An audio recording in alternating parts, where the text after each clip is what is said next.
Sound off, Monday to Friday. Sound off, Monday to Friday. Sound off, Monday to Friday. Sound off, Monday to Friday. Sound off, Monday to Friday. Sound off, Monday to Friday. Sound off, Monday to Friday. And nationwide. Go to Jerome first. So, ladies and gentlemen, more big up to everybody over by YouTube, but they have with you from there. Big up the persons who are locked in to Nationwide. Right now, Nationwide is the hottest news network right now. Today. Every ears tune in to Nationwide because guess what? We are first in everything that we do. You understand? You can always count on Nationwide to give you, we call it now, untainted, unbiased, and Nationwide accurate is on your side. News. You understand what I say? Zine? Yeah. So, ladies and gentlemen, Mother Swan, big up Right. everybody out there in Radio Land, everybody out there with sets locked in. For the new viewers, the persons who are listening for the first time, can you wave to them and say hello? Hello. Hi. Hello. Hi. Hi. Yeah. So, also, if you do not have the Nationwide app as yet, guys, come on, it's free. You understand? And seriously, remember to go over to Nationwide 90 FM Live. That's where we're transmitting from. And subscribe. And subscribe. And when you subscribe, what do you do, Triple? You like. You like. And when you like, what do you do? You share. Oh, have mercy. And then you smash that notification button That is because it, though. then we will find you and you will find us. That is because we are the place to be every day between 1 and 3. I'm telling you. I Most just definitely. rhymed. Hold on. Did you hear that? We are the place to be between 1 We are and going 3. to sign you. You got that? We are going to sign you. All right. Good. Guys, good. I look for new people still, so not fret. Oh, my God. You understand? Oh my All right. So, I'm staying away. So, ladies and gentlemen, we have a jam-packed show for now. And plus, unfortunately, we have a short show today. We do. We have a short show today, guys. Yeah. So, say, we have ripped from the headlines, then right after that, so we're going to go into Talk Your Mind. And then we are going to go, What's on your love, nigga? And if them push over a little bit, we are going to see if we can fling in 2 pieces of design Of course, studio, right? Design Studio, because guess what? They get to win credit today. That is it, man. So, yes, so maybe what we'll do is just shorten things so we can get everything in. That Short is and it. sweet. Oh, you mean? Speed round. Ladies and gentlemen, we are going to jump right into Ripped from the Headlines. Here we go. Jerome, turn up Jerome line for me now, please, and thank you. Turn up Jerome line. Extra, read all about it. It's ripped from the headlines. Well, now this is now old news. Turn up Jerome line for me now, please.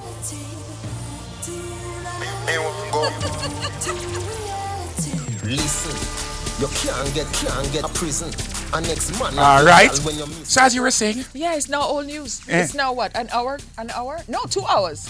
and you know who It's 2 reported it hours, first, right? Of course, Nationwide. brought What it do to you first. mean? Come on, understand? guys. If it's a lot of persons were doubtful and felt like we were trying to spread false news and propaganda. But one thing Never about that. we, one thing Never about Mr. Hughes, he is always on the ball. Yeah. You understand me? I say We are on the only pulse. time him shake when the earthquake he run underneath the And him table run and say, underneath the table. oh God, Oh, gosh. But apart from that, We're having firm, an earthquake. solid as a rock. That is it. Come. We are. We have the pulse. We're on the pulse. So here we go. It's old news now because it's 2 hours time. Vibes Cartel and co-accused conviction has been quashed. And as I was telling these guys, I learned a new word today. Quashed. Not squash. Not squash. Like Quash. what everybody talk. Oh, it's squash that. No, it's quash. Quash. Oh, yes. Squash our heart is a foreign. Yeah, exactly. Or a what else? Or a? Or a fruit.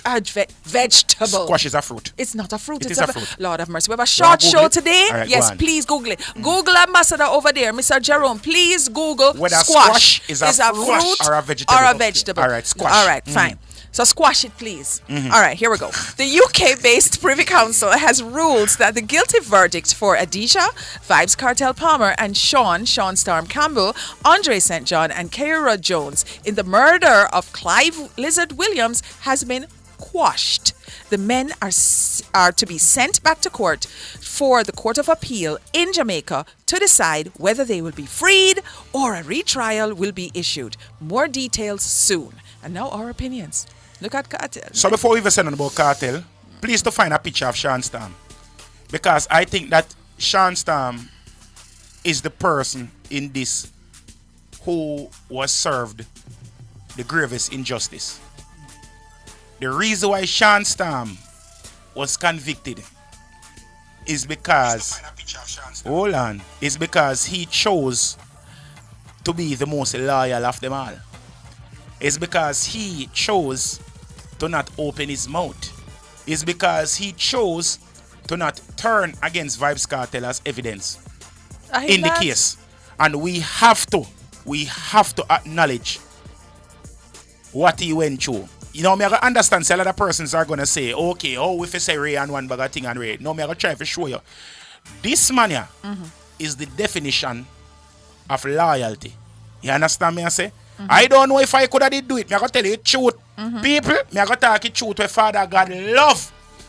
If me and my virgin go somewhere and do something wrong, and them say triplex, me I go lock you up. Me I go look for my virgin and me I go say, brother, tell the people them say no me and you, tell the people them say you. Me have JR for go home too. Me have my family for go home too. Tell the people them say you alone. Tell them say me never did dead. Me no want to inform on you. If you insist, say you, I go hold it and say you nah go talk. Guess who is going to talk? Guess me, Karen? No, you. Then I must me, man. Of course. Me not afraid Of to course. talk this. You know, who Me want know. come say, You. me a sell out or whatever.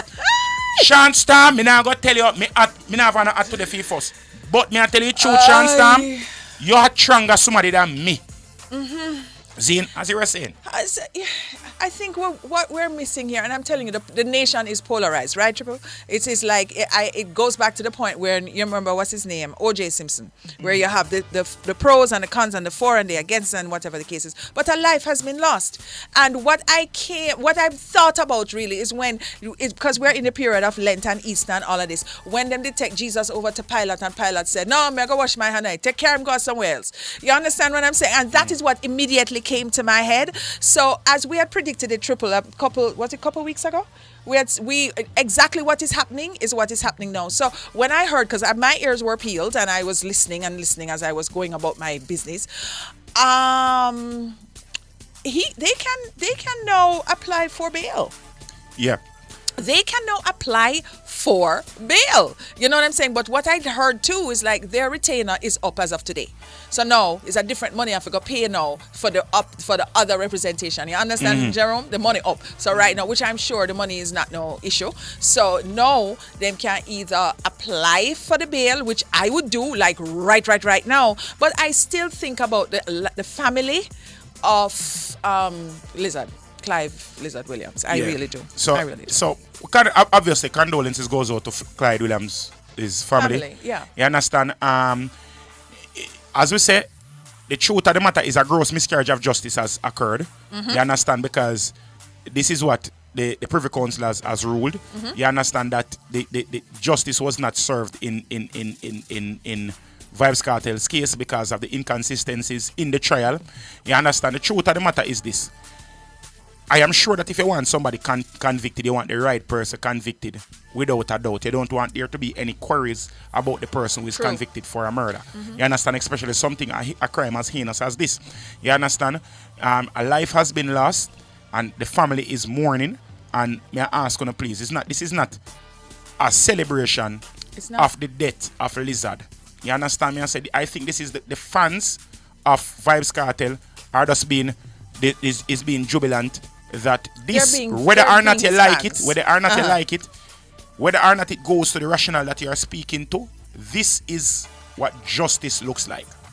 You understand? Yeah. In the eyes of the laws, this is what justice looks like. And I think the main takeaway is whether somebody is guilty, innocent, or what, is how you prove your case and how the case is carried out. It's really, really how you prove your case. And if there is a precedence before, the lawyers, I'm telling you, I love to listen to attorneys. I just think that, Triple, I think me and you, we missed our calling. We should have been attorneys. You know what I'm saying? Can you imagine me and you going to a court of law for defend? Oh, come back, we do that one day. We'll defend Rochelle. Yes. Yeah. We do a case. We're going to do a case. But Vibes Cartel just posted on his page. Him say victorious. Oh. Anytime now. All right. And him tag his lawyers. You understand? All right. I'm just want to say right now, big up to Isaac Buchanan. Big up to Isaac Buchanan. What a man. He is, may I tell you something? And what we need to understand is not this thing. We have showed the intelligence of our Jamaican public. Isaac is a brilliant young man in this country and he represented Jamaica. Not only Vibes Cartel, not only the legal system, but he represented Jamaicans well. A lot of persons were saying that Cartel should have retained a British lawyer to argue his case. But big up to Isaac Buchanan. He when it did have indelible job. You understand me? I said big up you. But anyways, moving right along. I just want to say something else, and when you just said a while ago, some people were saying that Vibes should have retained a British lawyer. Why do we always look outside of ourselves? Do you know how much brilliant minds we have in Jamaica that are who haven't gone yet and gone elsewhere? Here comes the tea, but it's okay. It's all right. The coffee just came, but I'm not going to see it today. I'm just going to move on with the next story. Ripped from the headlines, does not have anything to do with coffee coming in here every day. Don't worry about it, man. All right? Okay. So, moving on to more pleasant things. Dancehall artist Nige Boy declares Judgment Day on the 25th. What? Women? What? Judgment Day. On 25 women. I'm sorry. Judgment Day on 25 women. Carried. The debut of Nige Boys. Hold on. What? At the mistake we make say him declare Judgment Day on the 25th. So me I say, this a man I can't see in front time, but he can't see future. And that me just say He again. probably could. What? Once one thing take from you, your other senses are heightened. Anyway, sorry about that. The debut of Nige Boy's new Russian-produced Judgment Day track on the Payment Plan rhythm has sparked renewed praise of the continental singer as a potential savior of the dancehall genre, which some argue has been waning in the shadow of trap music's emergence. During an appearance on Pix 11 News on Tuesday, Nige Boy revealed that he wrote the song whilst at the office where he is currently doing his internship as part of the fulfillment of his law degree. I wrote that song while I was in the office. I wrote that song, got it to Roshan, who is the producer behind both songs, Continent and this one. And he said, I don't have to listen to this twice. This is it, he explained. And he signed off on it and he said, when you come into Miami. And it just so happened that the same day we shot the video, I had a show in Miami, went to Miami, shot the video, did the show, and here we are now delivering Judgment, he quipped. In the song, which is laced with a litany of literary devices, you see, you always love said, the literary device, particularly imagery, Nige Boy, who is studying history and political science at the Stony Brook University in New York, uses the legal system as a metaphor for his bedroom activities. Humorously declaring himself a judge, jury, and executioner, he describes in his feel-good funky hook how he overrules, objects, and even brings the girls to the torture chamber, among other things, one at a time. Nige Boy, if I love you one more time. I'm going to tell you something. You see that youth here? It's the most refreshing thing that has ever happened to dancehall music. Right now, this man has brought harmony tenfold. Yes! You understand? You know who this man remind me of? Who? I'm not saying no phone, I got set, sorry. Who? You see, valiant insurgents into dancehall. Dancehall, this is similar to that, where the harmonies are the melodies that Valiant brought in was in contrast to what was going on before the little 1, 2, 3 ABC fast and slow bubblegum kind of lyrics them. Valiant just came out and he just gave us something fresh. You understand me? I say melody after melody. And right now, these two songs back to back from Nige Boy are just so refreshing. His speech is so eloquent. His delivery is just way above the average comprehension. You understand me? I say, and the literary devices that he uses, it is so profound. People, me I got telling us something. You see that little youth here? But I don't really want to select it. That brother here, if him can see, me can see him in a dancehall future right now, me I tell you, brother.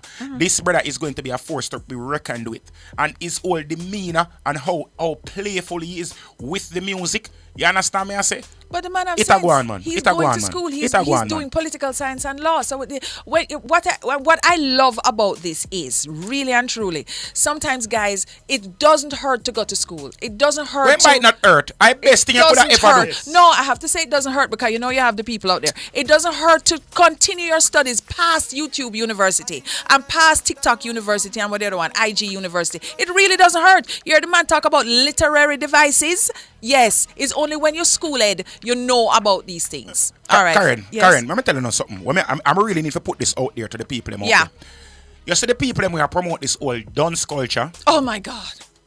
I have never seen nothing when me eat so. Let me tell you something. You see, we, Jamaica, whether I don't like to believe, Jamaica is one of the most educated countries in the Western Hemisphere. Whether or not, you see, not because you have decided to relinquish education or you don't see any use in it. You see the artists them, what that person need to understand, education does not mean, doesn't only mean, we don't only talk about the degree where you get or the certificate where you get. Let me show you something. Prime example. You said you turn him walk and talk.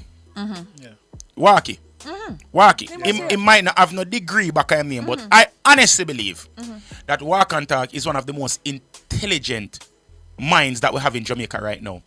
If you look at how Walk and Talk articulates himself, that's why you have to when people consider themselves dunce, I do not appreciate it, because dunce don't mean say you speak standard English or you know big words.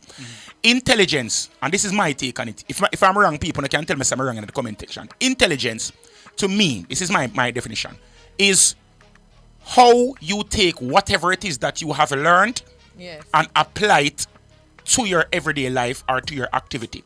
So whatever it is that you've learned, going to church, on the road, partying with your friends, what you have observed, and then how you take it and apply it to your life and navigate life with that knowledge that you have garnered, that is intelligent. I mean, I tell you, say, and for your brother like Walk and Talk, I doubt if Walk and Talk did done high school.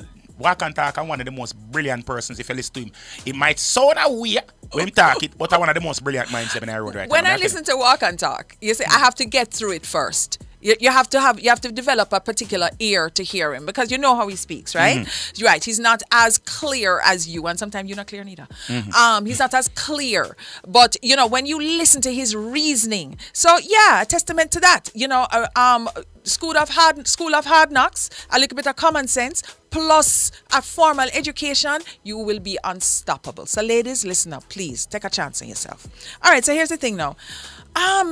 Attorney at law Bert Samuel says Jamaica will need an entertainment zone in every parish to give back what is rightfully due to reggae music and its artists. I cannot wait. Thank you very much for that. Entertainers should not be begging the government to free up reggae music, said Samuels, because reggae music is such a huge part of brand Jamaica, and we have marginalized our entertainers whilst at the same time taking the gains from the international popularity of reggae music. The people's music, the renowned attorney told the Star. Lord Bertie, if you one more time. So in my view, there should be an entertainment space in every parish, and this is due to the artists. It is not something that the government, should see as a gift, because their gift is through the gift from the artists is to Jamaica through the entertainment, he added. So Samuels made these comments in regards to Finance Minister Dr. Nigel Clarke's budget debate speech on Tuesday on the implementation of 24-hour entertainment zones in Kingston and St. Catherine, where reggae music will be played 24 hours weekly. Clarke directly acknowledged reggae artist Protege, who made the music request recently after his Lost in Time festival. It really ended abruptly, and that was a shame. Last December, police pulled the plug on, remember that one? Popcorn? Yeah. Unruly Fest event. The DJ was also slapped with 5 charges. Well, how much did he pay again? About $5,000? Okay.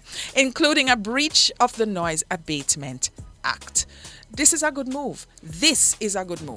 So Triple, when they have like an entertainment zone, right? So there is one in Kingston, wherever it is. That means that there is no lock off, right? That's all me want to know. No, I think you have to apply for like more than one permit. So you have a permit that lasts up to 2 o'clock, and you have an extension to 4, and you have another permit that starts from 5. I don't know exactly. I'm not sure that I go, so nobody quote me. So I'm not really sure. Because when I hear, and give me my 2 seconds. Go on, man. 24-hour entertainment zones in Kingston and St. Catherine where reggae music will be played 24 hours. Able to.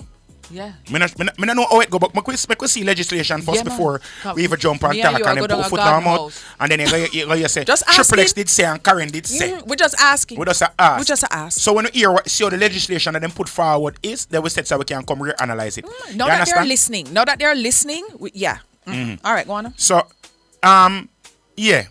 This is something we needed from a long time. And a long time, our friend that a lot of persons do not like and feel like him talk too much has been saying this. But the rest of the name for our PMP name again. Damien Crawford. Yeah. Damien Crawford. Him. When Damien Crawford been saying this for years though. Yes. And been a push for this for years. Excellent, brilliant, bright mind. His sister used to work here. Yeah, honestly, him not really know if he play the politics game still in a but. My views that I don't really think him know because politics is a game. Brilliant. It is a game, and I really know but he's a very brilliant individual. One of them people I really and truly respect his views. Yes, you understand? Man. Even though some of the things them I don't really 200% agree. You know, but him give nuance. Yeah, man. You understand? Very nuanced takes and stuff. So Big up to Protege. Big up to Bunt Hill. I've been asking for this for years. Big up to Ninja Man who have been advocated for this for years. You understand? Oh, hold on. Did you just say Ninja? Yeah, man, Ninja Man. Him alright? You hear about him anytime lately? Huh? Ninja. Oh, I mean. Him supposed to alright, you know. Him good, you know. You think Him good, you know, man. Some people just used to incarceration. I feel like him one of them people. Yeah. But I feel like him too. He has been He's campaigning for prison reform in Jamaica. So maybe he's. You understand? Yeah. So he's active. He's active. He's doing what he's doing. He's in good health. I hope so. You understand? So big up to Ninja Man as well. I wouldn't want to know same shaky. You know when men get shaky. But anyways, ladies and gentlemen, that was ripped from the headline. We could just jump in a quick commercial break and then we'll come back right back with Talk Your Mind. Oh my God. Entertainment is a form of enjoyment. No matter fighting at the dance. We come to enjoy the city. We come to enjoy the city. No matter fighting at the dance. What you think? What you feel? Talk your mind. So Here we go. This whole part reading on my girl. Sure. Mwah, gone. Tommy Rivera shows off her tattoo cover-up of Waka Flocka's name. The ink may not be dry on Tammy Rivera and Waka Flocka's divorce docs, but it is for her new tattoo. Okay. Tammy recently debuted her cover-up of Waka's legal name via Instagram. During their relationship, the 37-year-old tatted Jaquan on her shoulder blade. We have a pic. Note that the rapper's real legal name is Jaquan James Malfurs. Okay, Triple, look.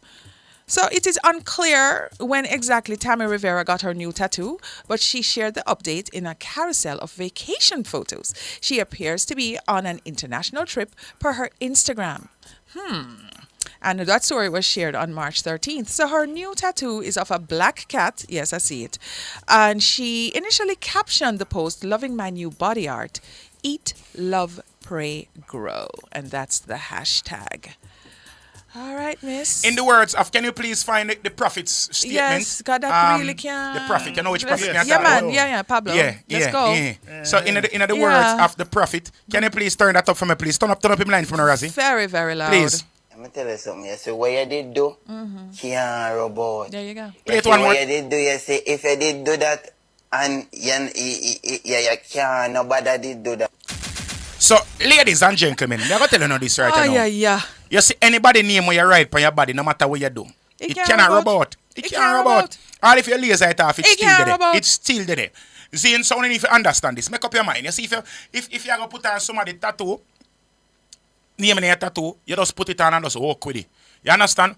You pass. You pass a part of who you are. Someone feel like you can't walk around the past. You can't do that, mama. May I tell you the truth? Do you like tats? Of course. Full Okay. of Do them. you like tats on women? I know you do for men, but do you like tats on women? I like when woman mark up.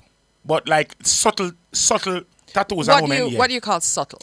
Like me no like when woman have this big liver full back tattoo or full sleeve and them tattoo in the neck and them something, but like a little sexy something on all your ankle, over one of your shoulder blade and them something there. You see me back in the day them used to put a license plate on her back.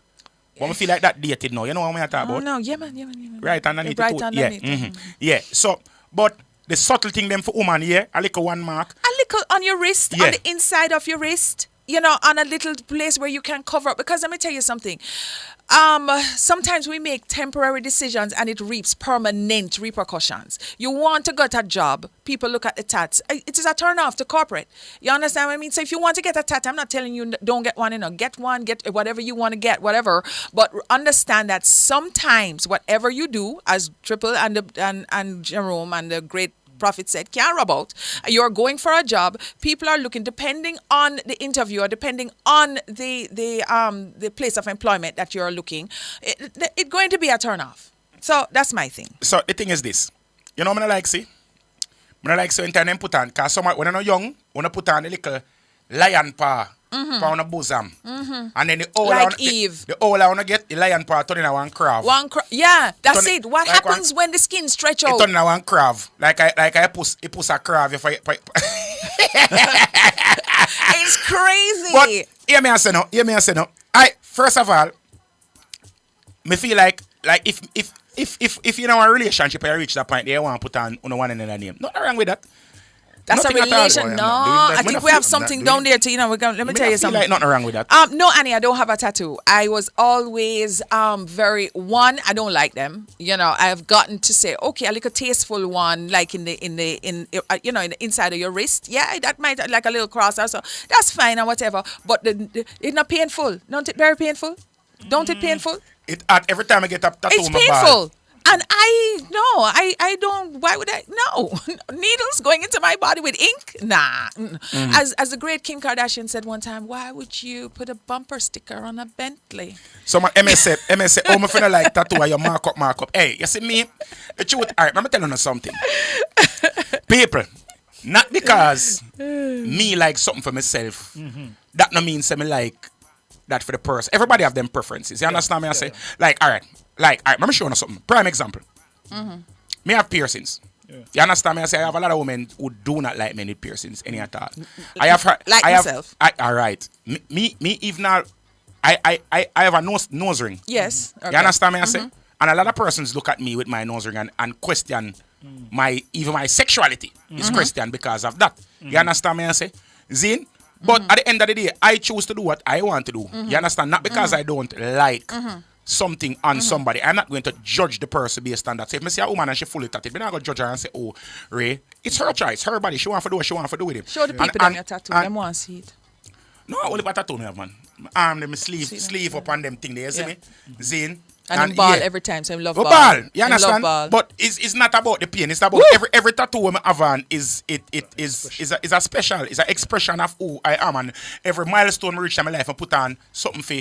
I just my symbolism that. You understand me? I say it's not like, and my granny used to cuss me and say, when me dead, God now go remember me because God never said me so. So You understand? God go say, oh, you. When forgot, you never lock me out of heaven because I never saw God me. If I'm ill and I need to get an IV or a shot or something, that's fine. I need to get it. But anything else than that, no needles not coming my way. No, no extra piercings. I don't remember when my ears were pierced because I guess that was when I was a baby. But anything than that, no, it's okay. Yeah, I mean, it's up to you, whatever you want. I don't believe that we should impose or force people to live within our color within the life that we want. Exactly. But back to the thing about you putting on people name on your body now. You see, if you and the person not have that connection, they don't do it. You understand me? I say, But you think don't if do they it. have that connection, they should do?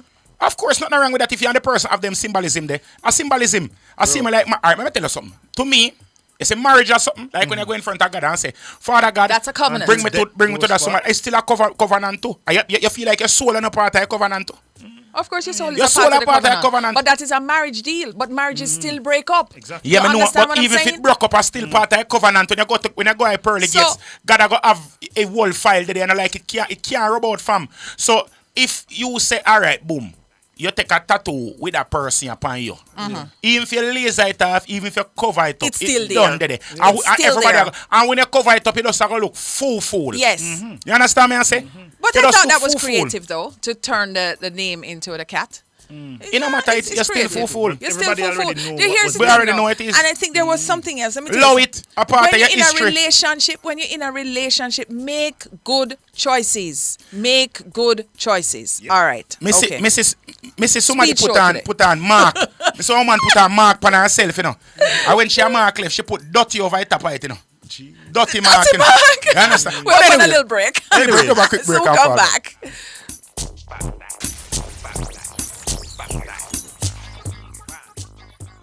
Know your numbers and take control of your life. Don't wait till it's too late. Check your doctor today. Yeah. Get a BMI check, your blood pressure check, your blood sugar and cholesterol check. We're living well when we stay on top of our health. Know your numbers and take control of your life. Don't wait till it's too late. Check your doctor today. Know your numbers and take control. A message from the Ministry of Health and Wellness. For over 30 years, Chris and Charles has been financing your goals, dreams, creating your great moments. Celebrate the occasion with us. Borrow $1 million, pay less than $25,000 monthly, and get 30% off your processing fees. No guarantor needed. Call 876-920-4189 or WhatsApp 876-838-9028. Conditions apply. When you think loans, think Chris and Charles. Pull up another party, yeah. I know watch nobody. Come join us outside with Pepita. Normal life. Every Saturday from 2 p.m. to 4 p.m. right here on Nationwide 90 FM. Boy, Yafi.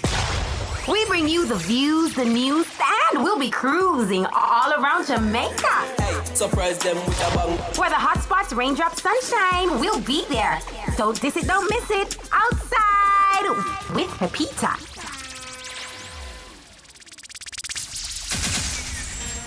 Every now and then I get a little bit lonely and you're never coming around. Turn around. Every now and then I get a little bit tired. Tell your woman figure. Every now and then I get a little Let me tell you something. I love my work. I get to You see, laugh when you every find day. somebody where you really care about it, you know your name now go left, you can look on them and say what? Turn around. Woo!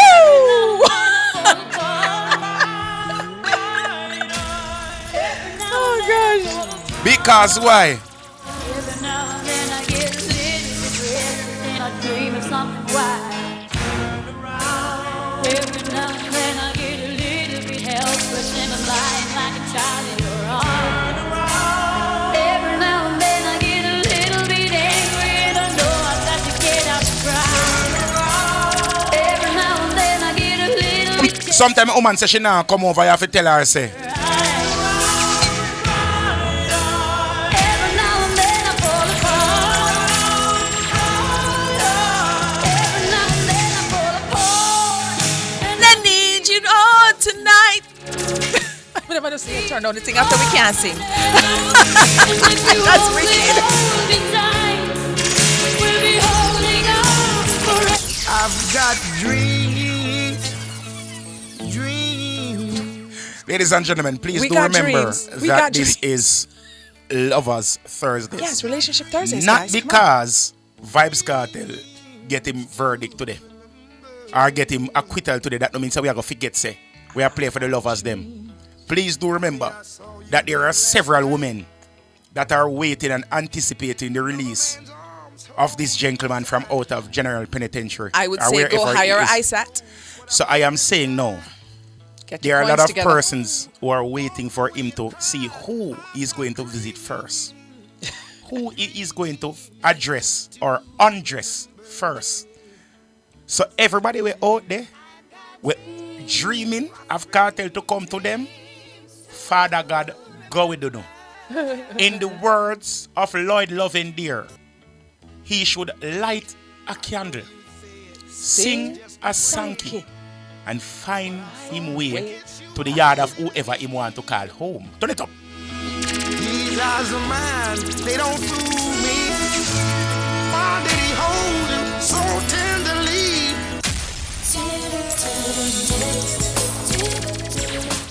Members say the boss they are jail for 13 years, you know. Members say him ex-wife, him wife, and the other concubine them out there, you know. Members say last night, when criminal playing a cash pot and lizard play this And morning, Lizard when the play woman this them morning. wake up and them look on the screen and say the verdict, when them look on the screen and say, Lying in my bed, thoughts in my head, visions of you, but I can't get through the night. Jesus! So pick up the phone, I know you're. What a jubilation! The all who cuss about say, them a get bun. You spend time there with a man like Vibes Cartel, what you have to say? Buy some cheese. Just a game of love, love, love. And even though it's hard, baby, When woman them are singing at the day, yeah, what them a say? you're the one I'm dreaming of. I can't live without your love tonight. Jesus! And it's you that I adore. You're the one that I live for. Play a song, my children, play a song, my friend. Used to be that I believed in something. Remember this, you know. A holy power man are waiting in vain. Whole heap of people stress out. Big up all of the contestants them have teachers pet. Big up all who used to buy street drive rum when they drink it to catch Jandies. Big up all who used to go bleach bank cartel up in the building in New Kingston. Big up all of the women them with the roll and a cuss short in the comment section them are post them. But guess what? Turn it up. Ask me to, and just might change my mind and let you in my life forever. If you ask me to, just might give my Jerome, find something, my friend. Find some in a relationship Thursday. Just play. You could give me one good reason why I should believe, even all the things that you tell me. I would sure like to believe you. My heart wants to believe you. Just make me know. Big up the woman them were there with a dirty man already. A man will stress you out. I want to make your heartstring palpitate and palpitate. Big up the woman them know it feel like for them with a man where you want to cuss and fling stone off about sometime it just sit down. Remember say everybody go through them yammed phase, you know. Every woman go through them phase so they must stress over one boy. You know why them go through that baby boy? You mean no world to me. You are my everything. I swear the only thing that Matters to me. Oh! Baby! Level Karen singing enough here when I swear to God. Turn your back. Yeah, man. Monday morning, I'm gonna pack my tears away. Way. Ooh, yeah. No, me Oh, can't ladies sing. and gentlemen, But please I do sing remember good to in the bathroom. send in your food for what's on your lunch menu. You can't sing neither, no? No, me can't sing for Exactly. save my life. Right. Me can't But you sing sound myself. good in the bathroom, don't it? Me not even Not try even in for the a bathroom. bathroom. Sometimes No, I man, frighten you sound myself good when in me the a beard. bathroom. What do you mean? Turn up your Jerome. Totally tone deaf. That is not enough. If the only thing that brings you happy. Comes a time when we could all make a change. Just let it go. Let it flow, let it flow, let it flow. Everything's gonna work out right.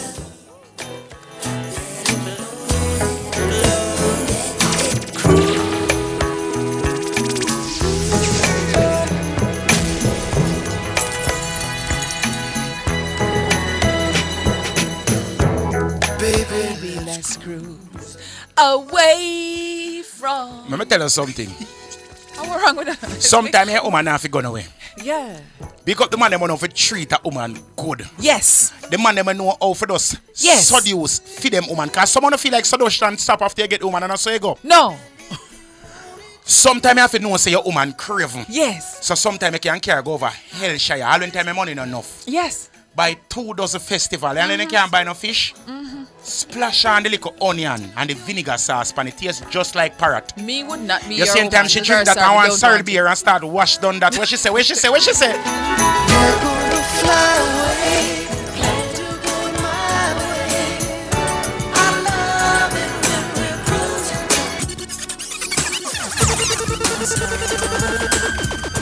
I saw you Sunday.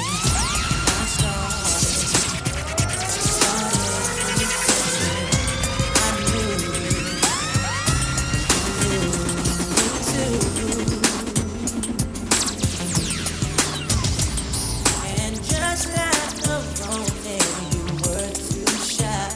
Oh, remember the first time you meet the woman where did you want? You remember the first time when you see her, you feel a feeling make you ball out and say,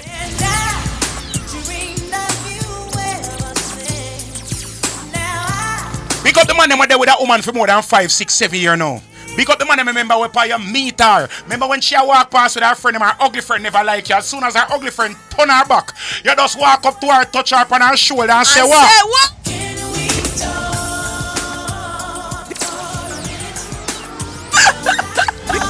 Can we talk? Can we talk?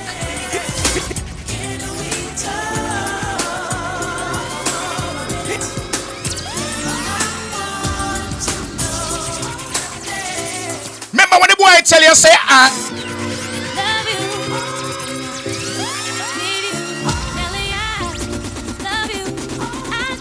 when you find the right person where you say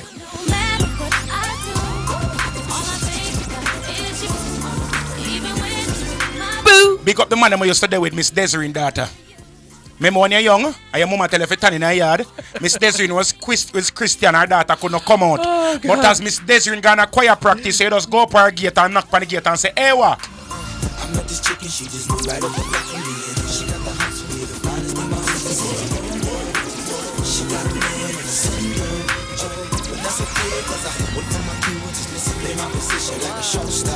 Pick up everything, mommy, and then in no time, I couldn't make this with him, Score because. Just too good to be true. Can't take my eyes off of you. Ladies and gentlemen, I do something for it now. Yeah. I want everybody in our relationship. Hold Take up your you phone. so much. If you don't have your phone, take your phone. Alright. Find your smarty. Look for them chat. Open them chat. I may beg you press the voice note for it. I want you look on them and say, hold on, man. Sometimes to the people them kind of vex, you know. No, you me attack, man. Oh. Sometimes them kind of vex with you. Yeah. You and them probably cuss this morning before you left out. Oh, wrong. You might never want yam the breakfast when they cook this morning. No, you might come home late last night and them kind of vex. They might not really have too in enough vibes with you. Don't make the sun But set sometimes you have to just set in yourself. Understand, say. Yes. Send a voice note and say, what you going to say to them again? What are you going to say?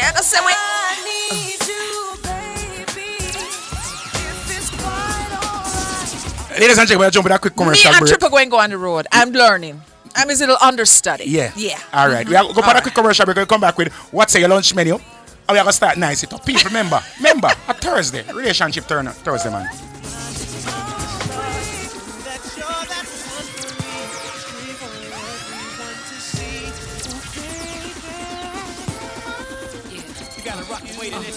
Come on. Y'all know about y'all, but I know about us. And It's the only way we know how to rock. y'all know about y'all, but I know about us. And It's the only way we know how to rock. You remember, girl, I was the one who gave you your first kiss. Yes, I remember, girl.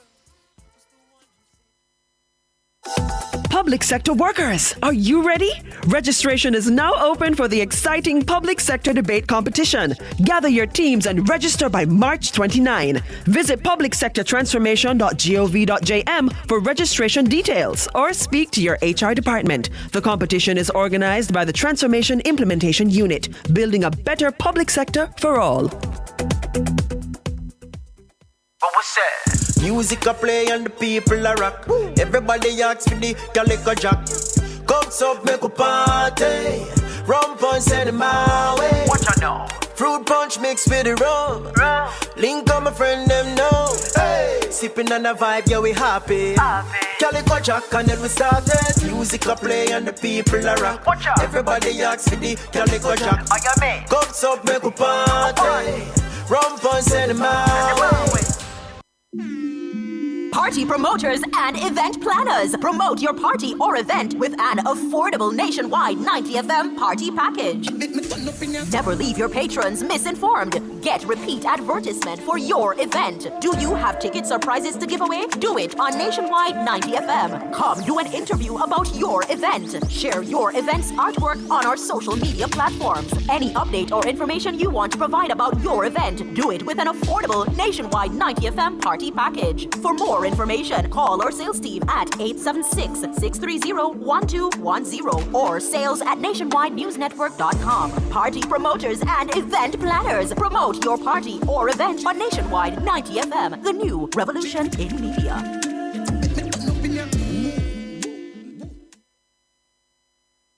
DJ! People, me have something to tell you now. A long time me I wait. But think the time is right, time is now. Me turn the stove down low and just pull the windows open. I'm in the mood, so me not go spoil it. Bet you are gonna want me cook again. Saying, food, it's been a long time. I'm cooking some ackee for you, girl. But it seems like you never like rice. So I'm gonna get some flour pearls. And I want to give you some good.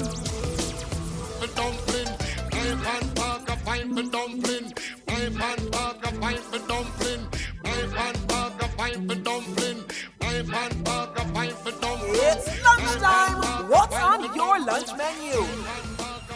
Yes, So, right. ladies and gentlemen, here we are going on. So, no, big of the persons who are here for the first time, the persons who are joining us here on this program, the Sound Off, for the first time. Right now, it is time for what's on your lunch menu. For the persons who don't know the numbers, to send in their food. What is that? 876-280-6629. And what am supposed to make it again, Karen? Huh? What should they make the food? Oh, you mean very pretty? Very pretty. The food has to be pretty. There should be no ears, no tongue, no nostrils, no feet of any kind, no steppers, nothing like that, no trotters, no tail, like pigtail. So presentation is very important. Presentation is very important. But I also noticed that you kind of glossed over and tried to ignore the fact that I said no feet. You notice me, I ignore you though. People, anything where you want to consume, you can send it in. First up, if you want to send in foot, oof, claw, it's all right. Let's just go to what is at hand, or first menu is at hand. It looks like curried what? What is this? This is Rosie in Portmore. This is curried chicken, and at the right part of the chicken, notice at the bony part we get. At the bony part we get. I don't know if this is back or this is just some thigh or ribs, but this is the bony part of the fowl.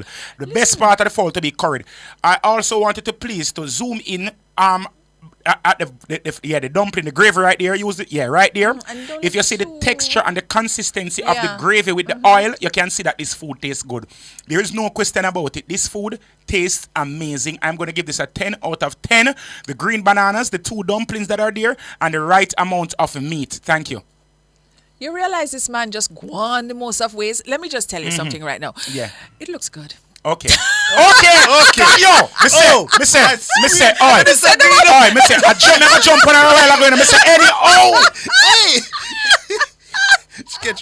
So how much you say? Darling? I would say a 9.5. 9.5. Only because I want to see a little piece of tomato in there. Yes, and piece of cucumber with a nice one. But Jean, come on. Jean needs to add some lettuce. Yes. Yeah, what you say, Jerome? Jerome? It's a 9 for me still. 9. Yeah, man, nice. You understand? But you have to understand. I tell you, say people in my Portmore, a woman them over there wicked still about them can cook. Them can cook, man. What the Portmore women do to you? No, but that's a talking truth, man. What them do to you? Whichever Portmore woman that has broken Triple's heart, I want to see her. But as I say, but just know, say wickedest woman them in Jamaica, Portmore, then come from Portmore, and YouTube is judging today because they didn't judge yesterday. But it's okay, we can still talk. Yeah. Okay. So all right, next food. What is this YouTube? What is that? What is that Triple X? What is that? I don't know. I see chips. It's unidentified.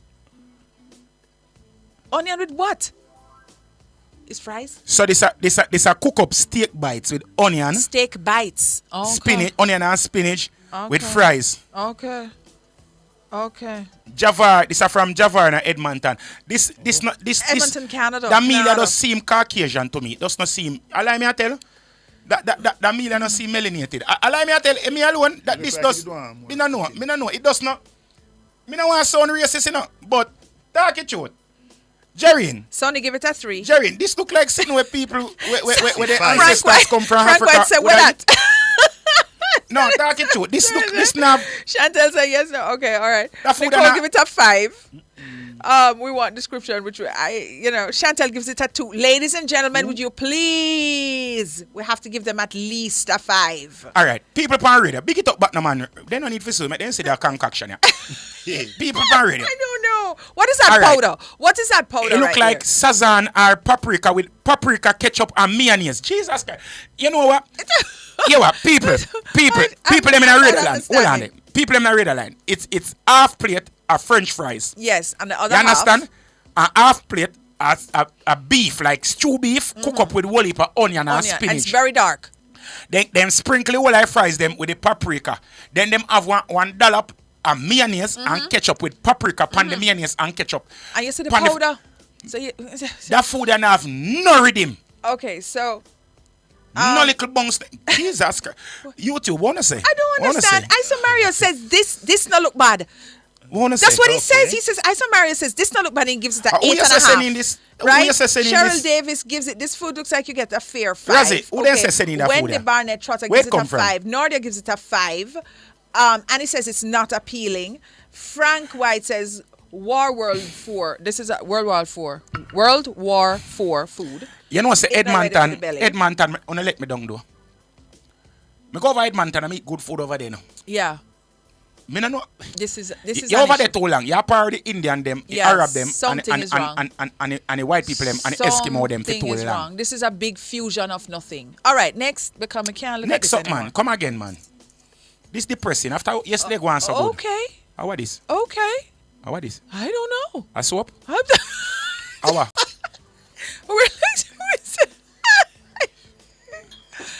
Turn cornmeal A with turn what? cornmeal is? With seasoning? Hold on. Turn That turn cornmeal. cornmeal look like turmeric soap. Very bossy.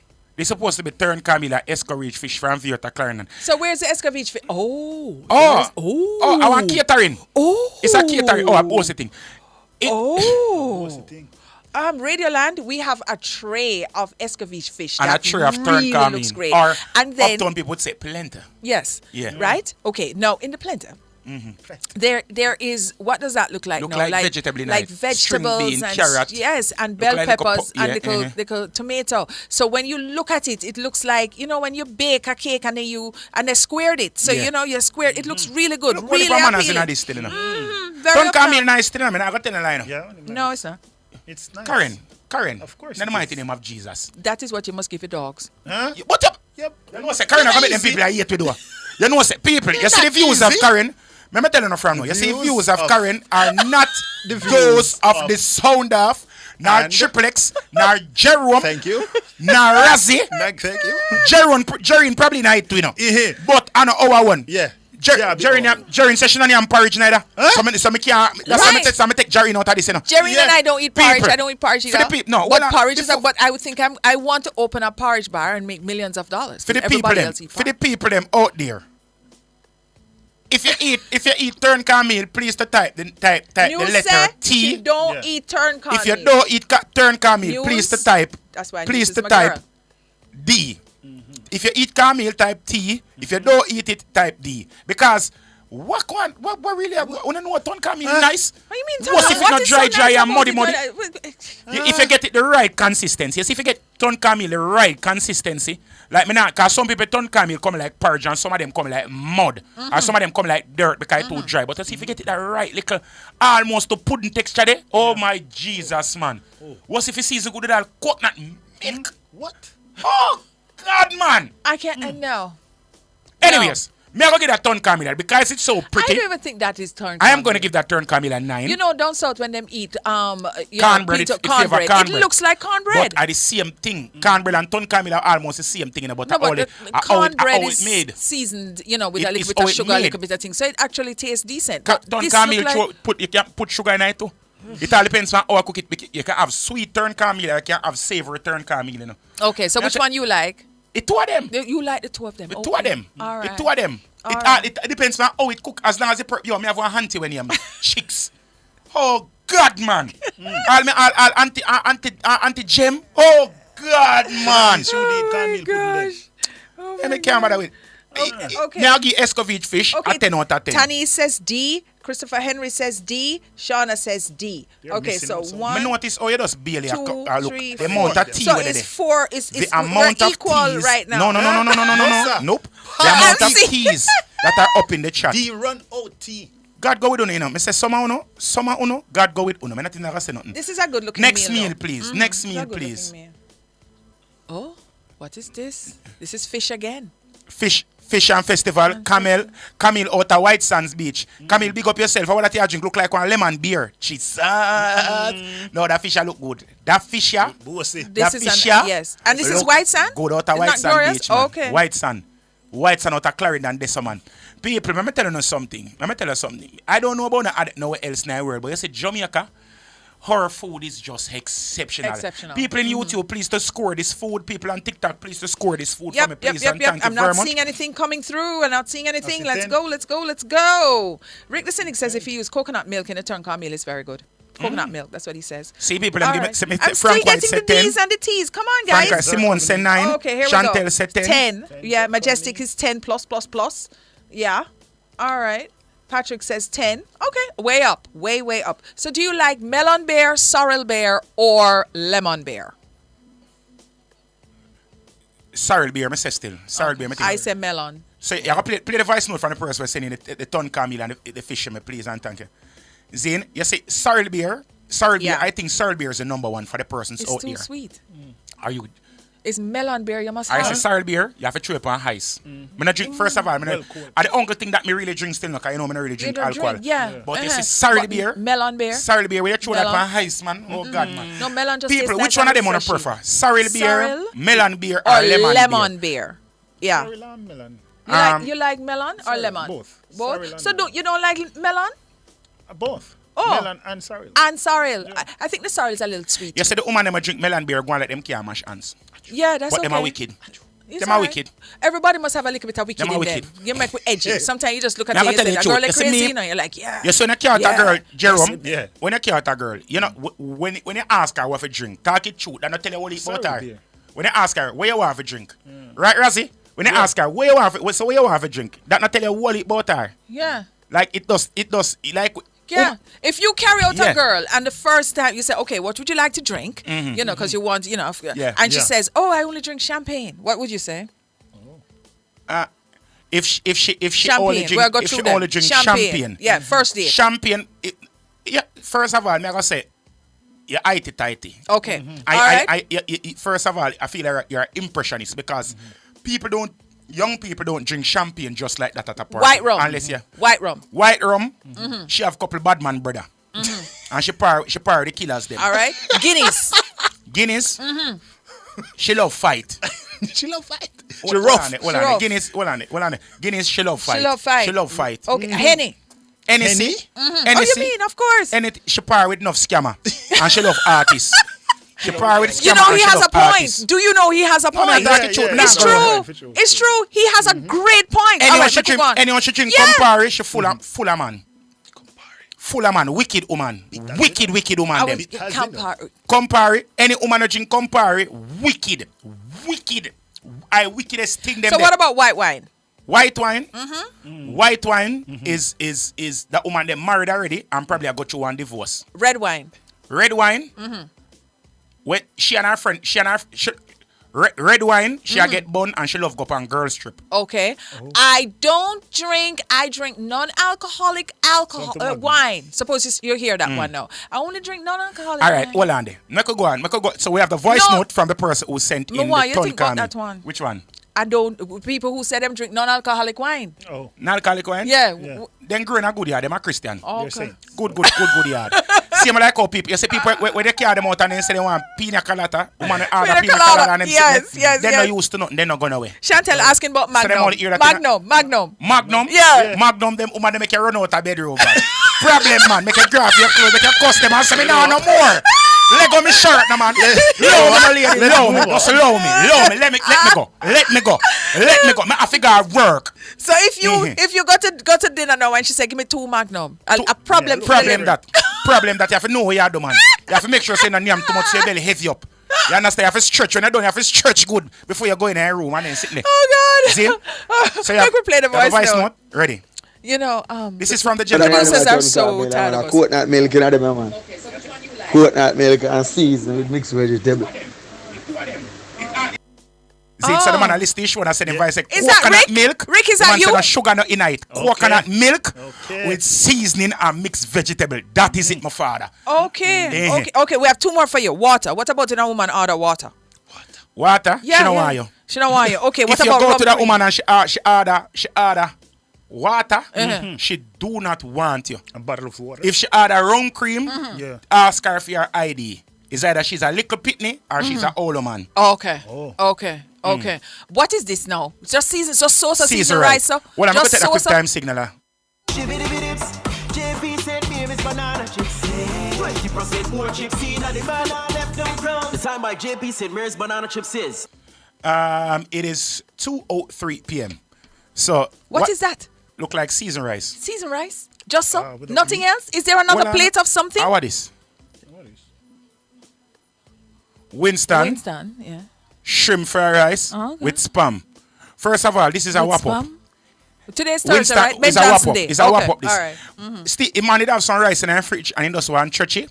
Same man that sits and Yeah, man. draw 2 shrimp and draw a piece of spam. But why half and the box up plate? because it have to share a little bit there, man. Probably somebody else there mash up some man. I can't say and that alone in getting a plate. You look on the next side, that if one grain over the next side. Not even a grain. Everybody is learning from the chef in Mandeville now. You know the chef who that like him just take the thing and clean up. Okay, what's YouTube saying? YouTube not saying a word right now.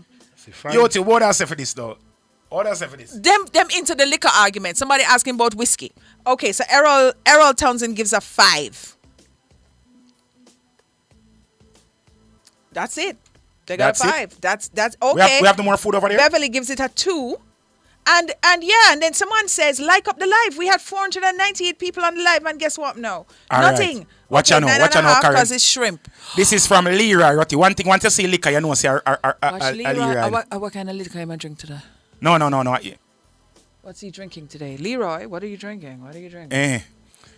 So the man said during the lunchtime period, him Yes. did, interact on the platform because we were doing the coverage. Yes. So he's saying that he went live to the easy go it. So you know Okay. say he has the planting and the plantings are cut in the proper way. And we see pear and that pear that looks Give him rich. extra points for the cutting of the planting. Yes, please. man. Thank you very And much. say the scrambled egg. Oh my Jesus, man. Yeah. And then the whole wheat bread. Mhm. I can say 2 sandwich. This could have make about 3 sandwich still. You could have take a next slice of bread now, my father. I'm not go run in this. Could have take. Yeah, man. This could have take a next slice of bread still. God no. But this look good still. This look like a stopper gap still. All this one Chantel right gives it now. a 10. He's getting 10s. This one some syrup, some cola champagne syrup. Give With it all a one 10. half a lime squeeze in it. Oh God, man.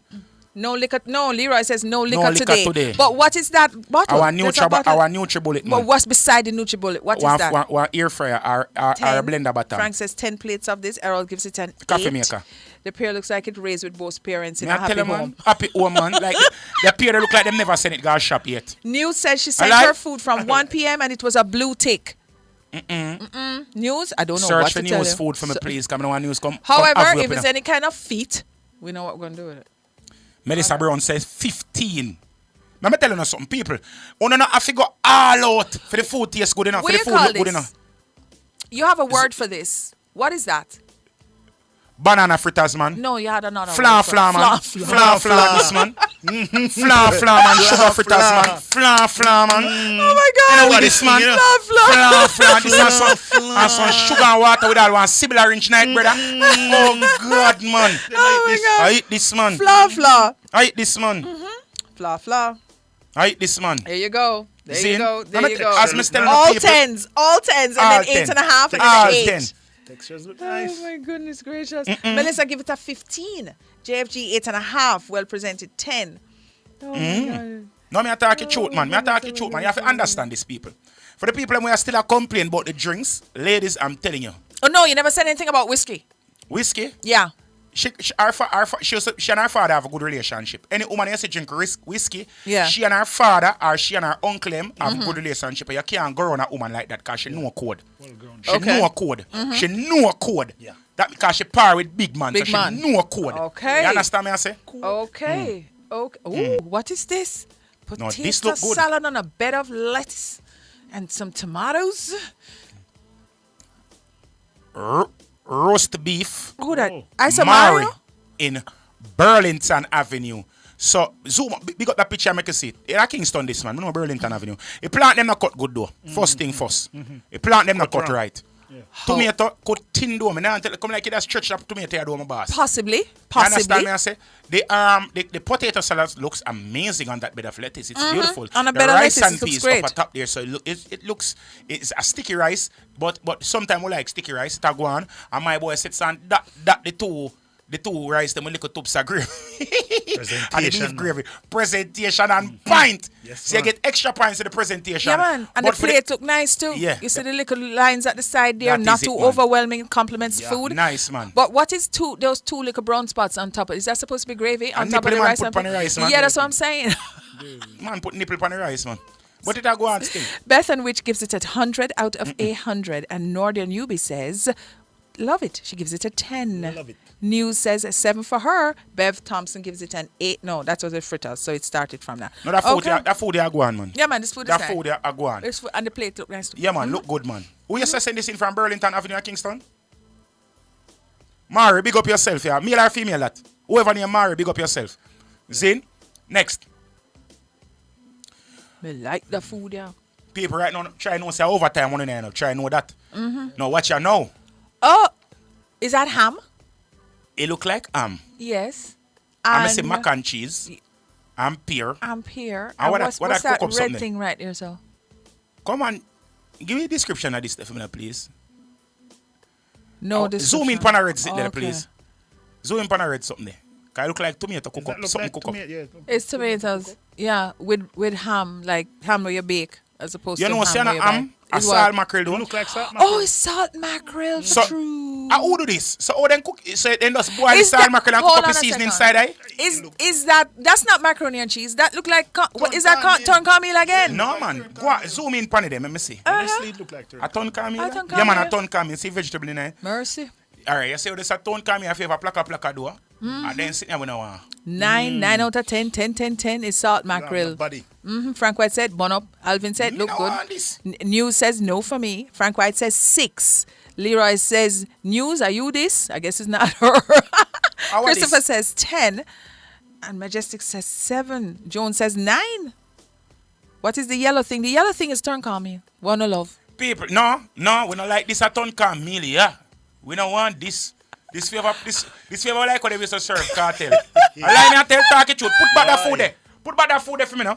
The first one. Oh my God. This a ton cornmeal, yeah. Let me Favor ask like you. it and cartel spend 13 years. What I'm serving at jail? Huh? When you go to prison, what I'm serving? When me go to prison? That is, again, I'm not saying you. Huh? I'm not saying you, like figuratively. When you, if someone goes to No, the but penitentiary, watch somebody foot on their plate. Cause Hold on, listen, hey, people. I guess it's not the When I really nutritious want food to them feel, when I really want to feel bad about that food, who do this though? Who, I have never ever seen anybody just boil salt mackerel and put it in a plate and then cook the seasoning different from the salt mackerel. I have it's never not seen G? that. I have never seen that. As if anybody ever see that, tell me please, cause 6.5. I don't call million already, brother. It not even be as much as we go put on clothes we go ready, brother. This not ready, my youth. Me not go around your dog. A good thing. Whoever send this in, no disrespect, but come again. Come again. What a food I know. Zoom in on the next one That's and a a pirate nice dish. looking food. A Jean sending a ton Camille? G. A can't Jean send in No, that. sir. Come back where Jean a go. Jean? A Jean send it in. I sent Elizabeth Jean that. Oh, okay. Why me not Because tell our lie? Jean, because Jean was coming on. Jean was coming on so nicely the other day. Hold on, You need to hold tell- on. Hold on. She has said what? Salt mackerel. Tomatoes, onion. Could I did see that? A ton. We did notice. She never sent a description. We don't sit and But it's decipher not it our out. Jean. It's another Jean. A different Jean. This. Okay, fine. So, all right. I want it. What is teacher now? Man them. Okay. When a man named Jean cook, tell them say your belly full. Your belly. But just I tell you now. Straight. Can't say me never help you out. Me just can't say me never help you out. Anybody when name Jean, once you see it pat turn on with time for go we yard. If we see stove light, cut. Or bring your own food. You can cook too. I just tell Jean just to wash up the dishes. You can cook too. Please. This is steamed fish with lobster tail. Where lobster tail? Where's the lobster Alright, tail? so put big up them because see there. A box food too, you know. Where lobster tail? This Okay, look like it's common well, fish though. It's well hidden. Okay, there's a lobster tail right there. You see lobster Very tail. small chicken lobster. And steamed fish. You know, this could look like it tastes good. Yeah, man, this look like it tastes good too. Yeah, yeah. Not bad. I'm ready to. You have one more food because people time is against us. Remember, so we overtime down the car from 2 o'clock if we done. Yeah, but nobody not coming here yet. We're good. No, man, we are thief time, man. I want to We- tell you. Them have got theory out of this. Come. Next. Who is, where? Nora, stand All at right. my door. Come again. Oh. Big up this there. What is What this, is Earl? this? This look like nice people food. You see how, look at the, see how well plated. Jerk chicken with lightly sauteed vegetable. What's the sauce? And mashed potatoes. And this is from News in Kingston. News, that's you? But what are we this bossy? News? That's you? News. Yeah. No wonder you that bad way up, sir. No, news. All right, News. How you cook News, this Wait, is news to are us. you cook this or This is somewhere you news go? to us. News don't cook it. You know what? No, is she cook it because this is at a and look how she. Hold on, now. Hold on, ladies and gentlemen. All right. on. Them in my ears, ladies and gentlemen. We're over the time. Them are cuss we. Thank you very much for tuning in today. We Bye. must say See you tomorrow. Tomorrow is Them Friday. say no Energy matter for the long, Friday. nothing. I Goodbye. am so sorry. Enjoy the rest of the day. But news, you Yeah. sell off. Again, ladies and gentlemen.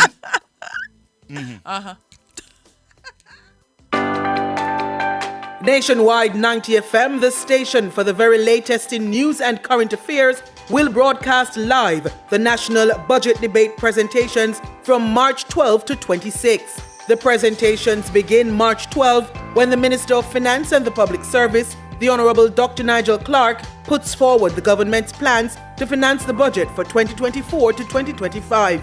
The opposition spokesperson on finance, Julian Robinson, the Labour Party. Wherever in Jamaica we have been tasked with the privilege of representing the people, we will do so with integrity and love. Mr. Speaker, as I look in the chamber, I see many of the people that I must recognize for their unwavering support. I am particularly proud of the two councillors from my constituency who won resounding victories in the recent local government election and were sworn in on Tuesday. The new councillor for the Trafalgar Division, Jesse James Clark, who won by the largest margin ever recorded in that division. I want to begin. But, Mr. Speaker, it gives me a particular joy to refer to the councillor from the Vineyard Town Division, who has been councillor for 26 years, as His Worship, the Mayor of KSAC, Andrew Swayze. Someone who has toiled hard in the division, in the constituency, in the region. Soon come. You can get a seat inside here. Okay, as Mayor. Thank you, Desmond. I want to big him up. Your friend. Yes. Oh, he just came. Okay, all right. This is not by chance. It's through the dedicated work of a constituency leadership team led by our constituency secretary, Ivy Hill, Sonia Forbes, the entire constituency office team, Samantha, Michelle, Andrew, and a plethora of volunteers who have made this constituency strong. I wouldn't be here if it wasn't for them, and I thank them for their commitment and devotion. There are a number of other members of the class of 2024, local government class, who are here. I had the privilege of being the parish manager, and I thank them for their support and being here. Former Member of Parliament Joan Gone Webley is in the well of the house. I thank her and recognize her contribution in Hanover, where we won 7-0 in that parish. My own Aunt Heather, who was a former member here, who has provided steadfast support to me in the constituency and in particular in the Trafalgar Division.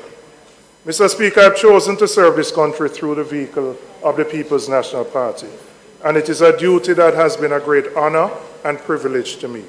I want to thank our party leader and opposition leader, Mark Golin, for entrusting me with the responsibility of the finance portfolio. My colleagues in the House, on both sides, we enjoy good relations, we have differences, but we work together in the interests of the country. And the comrades in the People's National Party who continue to support me. Finally, but perhaps most importantly, I'm grateful to my family, my father, who has instilled the values of integrity and service and the importance of family. My siblings, but especially my wife for her unconditional love and support. And also to my children, PJ and Amara.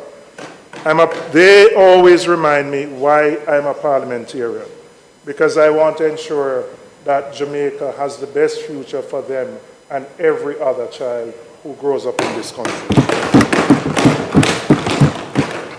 Mr. Speaker, I want to use my time to speak about how the budget presented does not, in any significant way, change the reality faced by the majority of the Jamaican people. A life of frustrated hand-to-mouth struggle with a high cost of living, where you have to batter in traffic to move from place to place. If you get sick, you struggle to get seen and a bed in a hospital, where kids are leaving school and can't read and write, and where crime seems to be a never-ending problem. But we know why. It's partially due to the economy. Jamaica is trapped in a low-wage, low-tech, low productivity, and therefore low-growth economic model. And if all we do is think around the edges, as this government proposes, we will never transform into a high-value, high-income, high-tech society. Madam Speaker, the only way to raise the standard of living, to improve productivity, and to reduce crime is to transform the economy structurally. For that, we need transformative vision and creative leadership. To use what we have, but to use it in a way that puts Jamaica on a path to achieve its greatest potential. Madam Speaker, Mr. Speaker, sorry, the minister's presentation did not address any of those fundamental flaws of our economy in any substantive way. However, before I speak to that, there are few points he made on Tuesday which I'd like to respond to.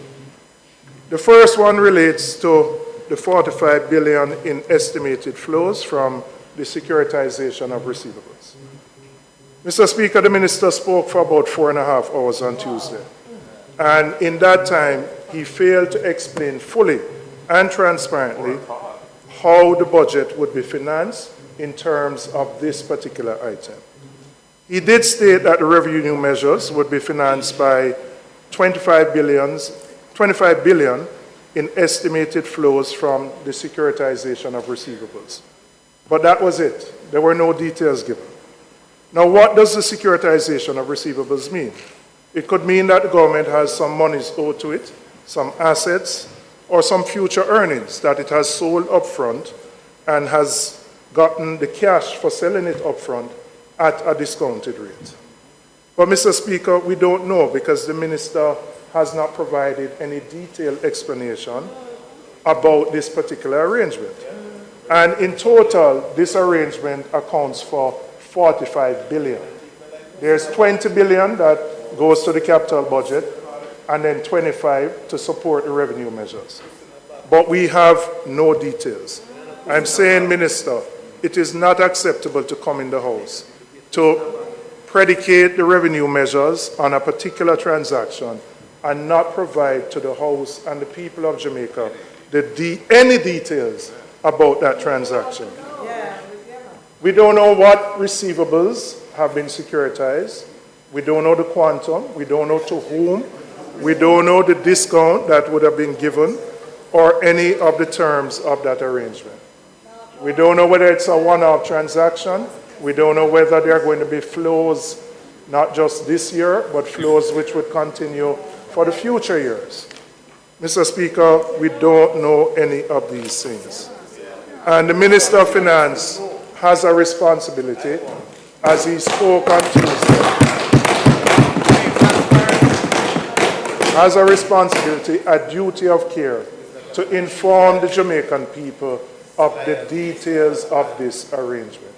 $45 billion is a lot of money in any way, shape, or form.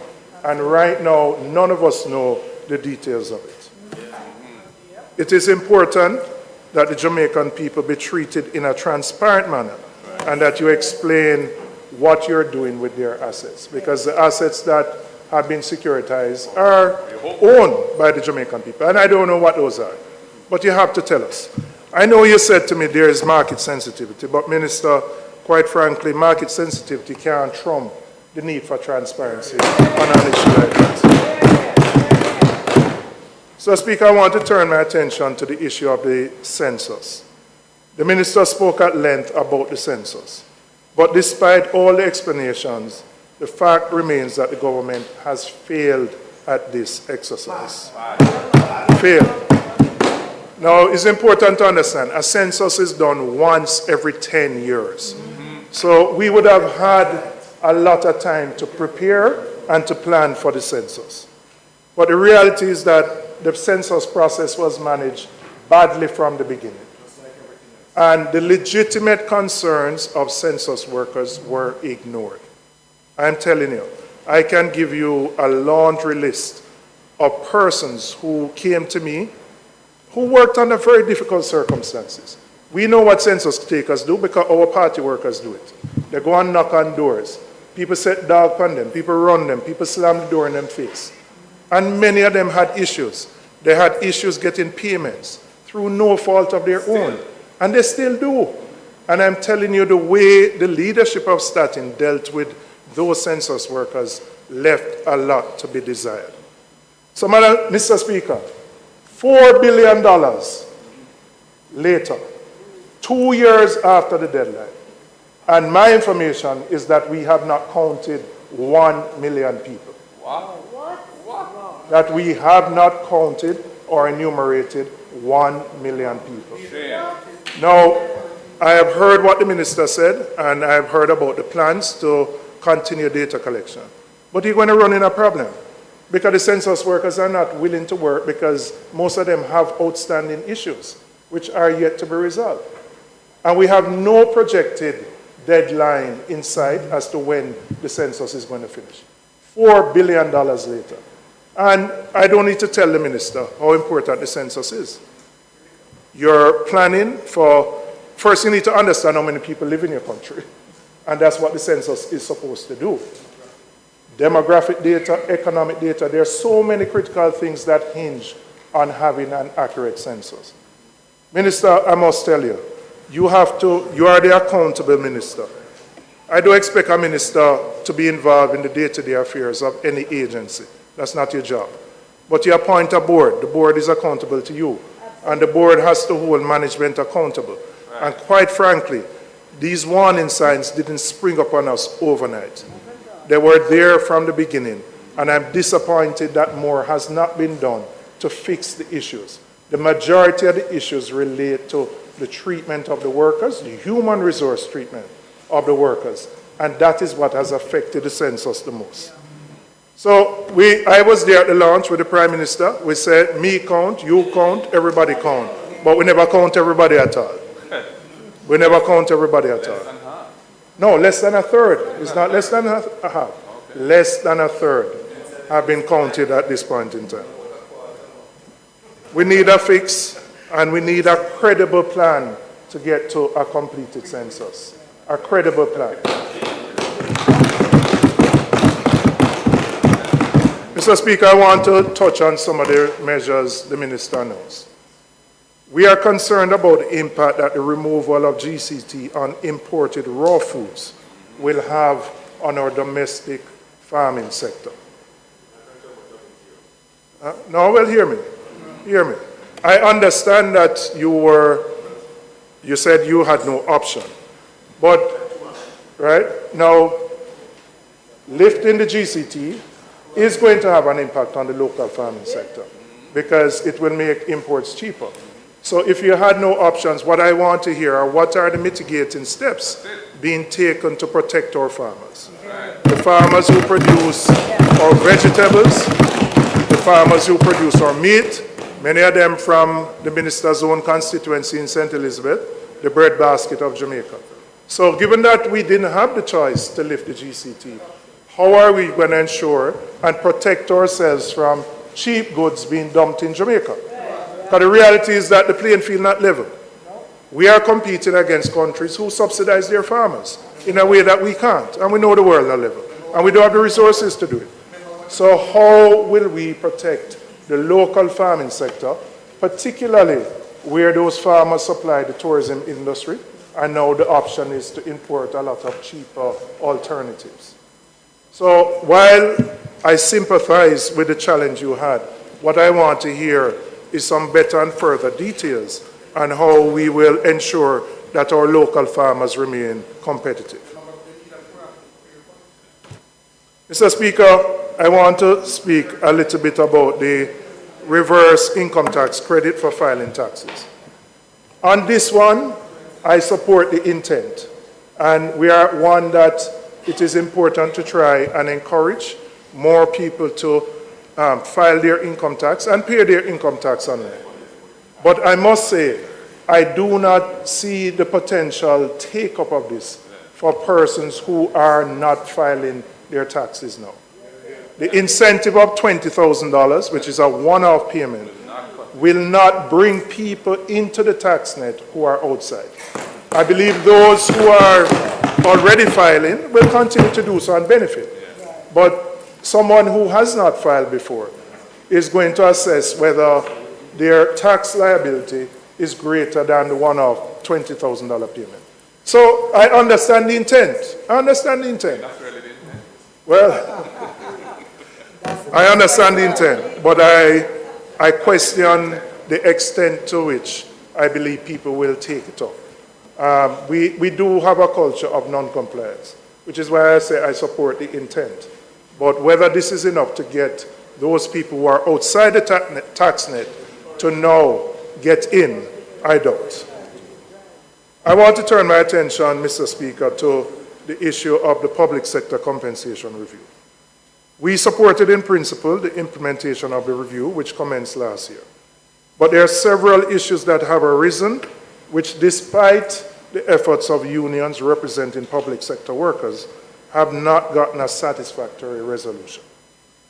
One of the most vexed issues relates to traveling officers. And I just want to explain why traveling officers, more than probably other civil servants, have been most affected. Prior to the compensation review, a traveling officer could have allowances which would represent up to 60% of their total take-home pay. Allowances, which were outside your basic pay and as such outside the tax net. Those allowances have now been rolled up into your gross salary, and now you are taxed at a higher level of income tax. So for many of the traveling officers, they have ended up, in some cases, at the same level they were, or even just marginally better. Last week, Saturday, a traveling officer from our ministry came to me, and he said, my salary, my net salary after tax, has only moved by $6,000 per month after tax. So he said, when I take out the increases in the food, transportation, I'm actually worse off than I was before. His case is not unique.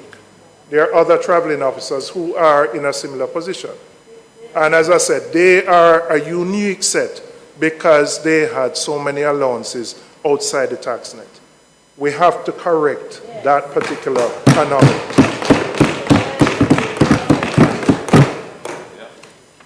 The second set, Minister, and I think I know you know some of these things. There are a number of supervisors who are earning less than the people who they have to supervise. So, for example, the CEOs of municipal corporations, the matrons and the head of works, the work supervisors earn more than the CEOs. So you have a situation where the person who reports to you, the person reporting to you, is earning more than you. Again, it's an anomaly, but it has to be rectified. The other issue, Mr. Speaker, which has created some angst relates to contract workers. And I recognize the effort to move contract workers into permanent positions. And you have acknowledged it can't be fixed in 1 year. But I believe the issues related to those contract workers need to be dealt with transparently, and that the lines of communication be open with the unions who represent them. Mr. Speaker, these and other unresolved issues in the review are causing stress, frustration, and anger among our public sector workers. I get calls from workers at all levels, and believe you me, there's disquiet. There are obviously some who are comfortable coming forward, but there are many others who, for different reasons, will not speak out.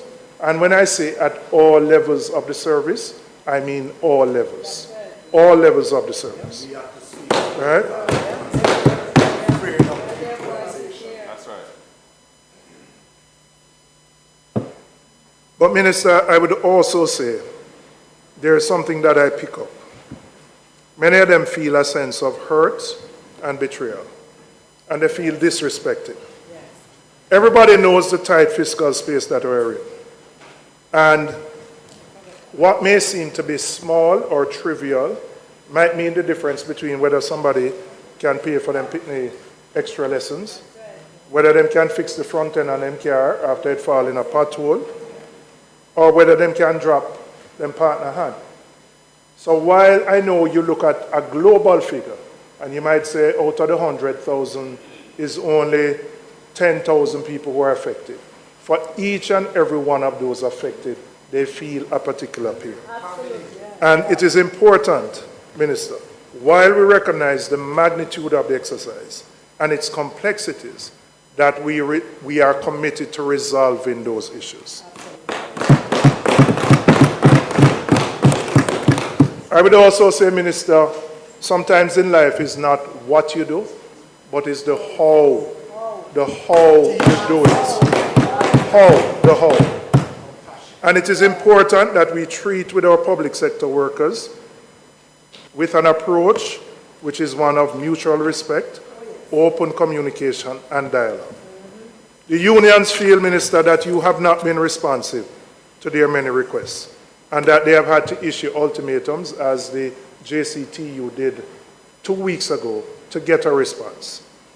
And I'm urging you, Minister, to deal with the issues that have been raised, not just by the JCTU. There are a number of other restive groups. The JMDA, the medical doctors, they are restive. I can assure you they are. There are other groups who don't have large numbers. They are also restive. And what they complain about is that when they write to the ministry, and I know it's not always to you, but the ministry, the responses are not done in a timely way. And they feel that they must up the ante for there to be a response to their many issues. So I'm urging you, Minister, I know you have a meeting with them on Saturday, as I understand it, that you listen to their concerns carefully and that we find a way to resolve the concerns, because there's a high level of restiveness in the public sector. Mr. Speaker, I want to then speak about the FinSAC Commission. By the Minister's own recollection, between 2009 and 2017, approximately $150 million were allocated to the FinSAC Commission, which had some clear objectives. One of them being to furnish a report.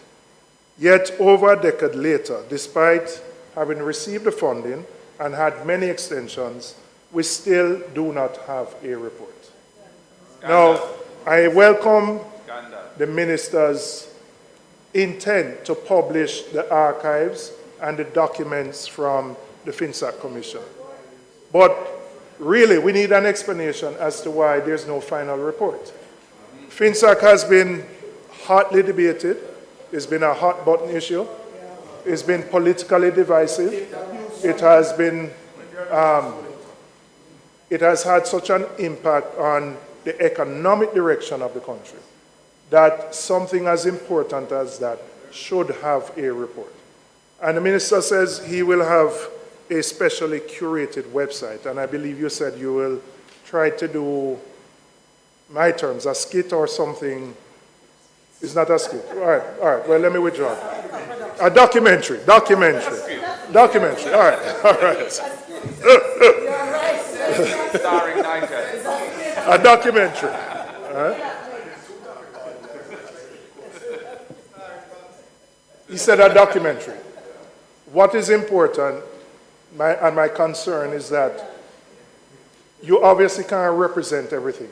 And it's important that all the facts and a true representation is done in those documentaries. Because the reality, maybe apart from academics, nobody's going to troll through hundreds and thousands of pages, right? So people are going to rely on that documentary. And it has to be done in a way that is transparent and doesn't suit any particular agenda. And so, Minister, we really are disappointed that there is no report for the public, for the benefit of the public. No report for the benefit of the public. But given the route that you have chosen to deal with it, please ensure that what is done fairly and objectively.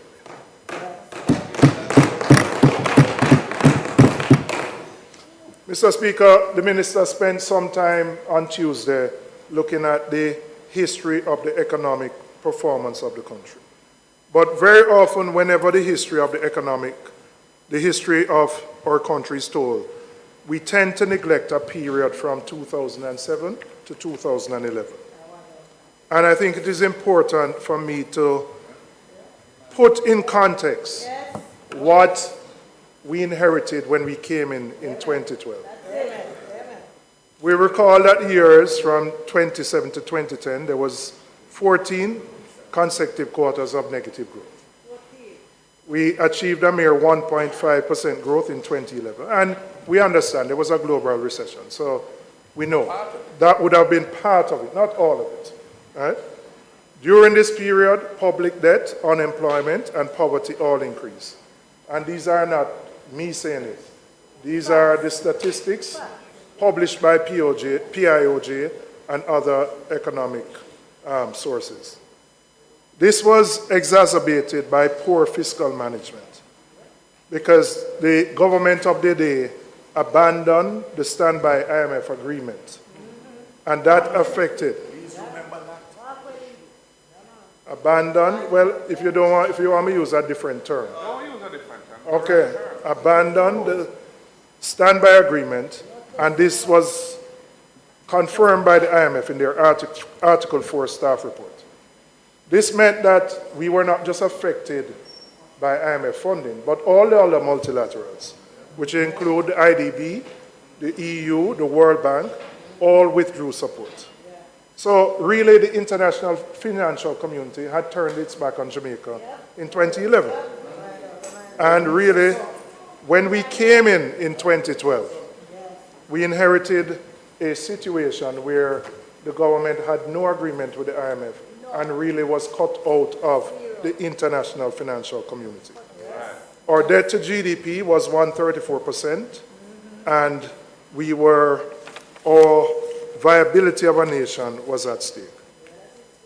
When we came in 2012 under the leadership of Portia Simpson Miller, with Peter Phillips as finance minister, we managed to renegotiate a new IMF agreement with the support of our international allies, the Black Caucus in the US, which provided a financial lifeline for the country. In 2013, the IMF agreed to provide the necessary financial support, although insisting on stringent austerity measures. Many doubted our ability as a country to meet those conditions, but through careful management and the implementation of robust economic reforms, Jamaica successfully met all the IMF requirements and provided stability in the economy. The Prime Minister, who was the leader of the opposition then, used to say that the PMPs focused on passing the IMF tests but failing the people's tests. But the reality was the passing of those tests and our adherence to fiscal discipline and our efforts in reducing the debt that handed the JLP an economy in 2016 which was more stable and which had more financial fiscal space.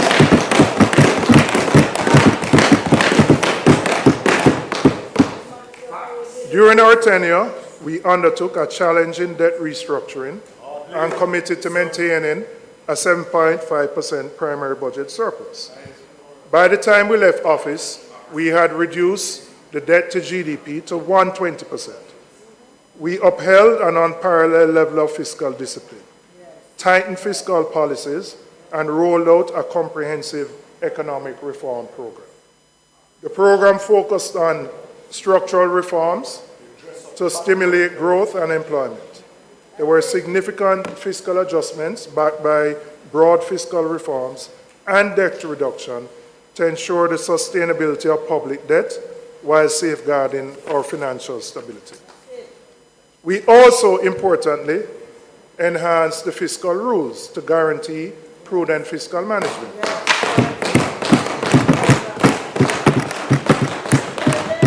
Members' time has expired. House Leader. Mr. Speaker, the members' time having been expired, I beg to move that the member's time be extended sufficiently to allow him to complete his presentation. May it please you, Mr. Speaker. As indicated by the House Leader, those in favor? Those against, the ayes have it. Member, you may continue.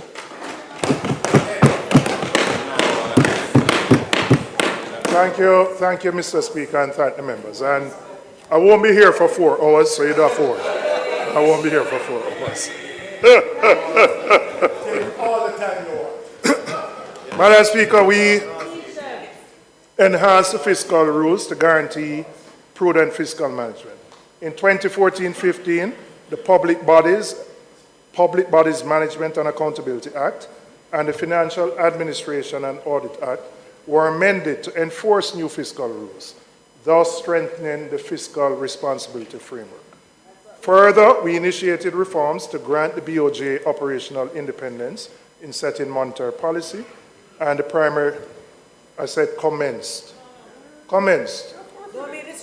Commenced. I didn't say we completed it. You completed it, but we commenced, I said. Commenced. All right? Commenced. To grant operational independence, and the primary focus on inflation targeting.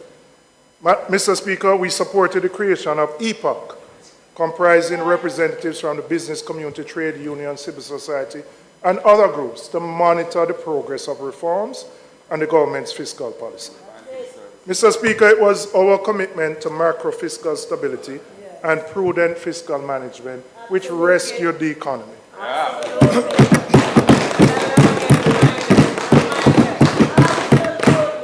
The structural and fiscal reforms we implemented laid the groundwork for the positive macroeconomic stability we enjoy today.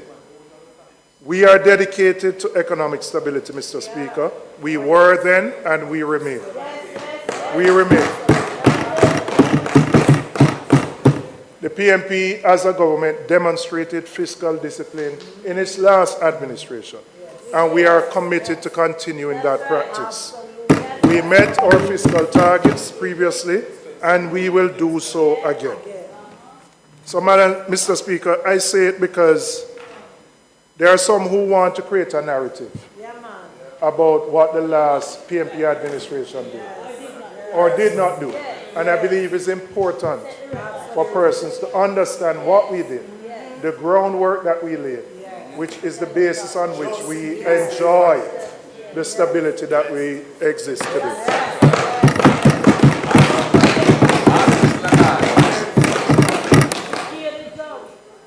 I want to turn now to the Jamaican economy. Despite the positive economic indicators, the reality on the ground in Jamaica tells a different story. The narrative of macroeconomic stability has not translated into substantial improvements in the lives of the majority of the Jamaican people. The most Jamaicans have to deal with the frustrating hand-to-mouth, can't make ends meet struggle. That is their reality. A significant percentage of our population still live paycheck to paycheck for those who get a paycheck. And for those who don't, it is even more difficult. Mr. Speaker, this is the first year that I have not brought my food pricing charts. I know you were looking forward to seeing them, Nigel, right? And you know why I never bring them? Because the reality is I don't need to bring them. The people have been feeling the effects of the increases in the cost of living. I don't need to tell them what they are because they deal with it every single day when they go to the corner shop, when they go to the wholesale, or when they go to the supermarket. The reality is that complain about Nigel's speech, that there was nothing for your constituency. You big rat. Absolutely. in standing finance, he got the minister committed to fixing up back room. So you got back room. So you're good. All right? All right.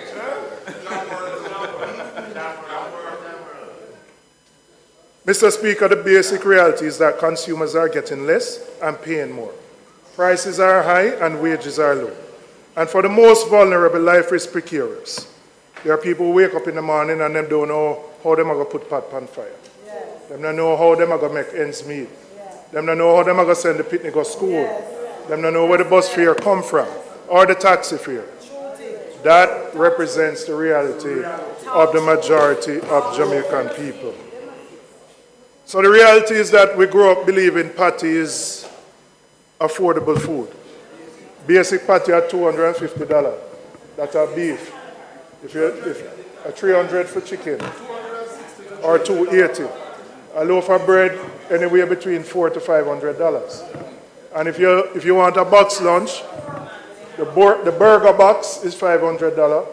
The coffin box is about $750. And if you get the big box, you're touching $1,000. That is the reality that people face. So how are those who are at the bottom of our society going to survive? Mr. Speaker, if we look at PATH, which is supposed to deal with the most vulnerable, we acknowledge that there's been a marginal increase over last year and that there is 17.7 billion. Huh? An increase. All right. There is an increase. All right. The minister said 30. When I come to what it breaks down to, I want you to tell me about it. Yeah?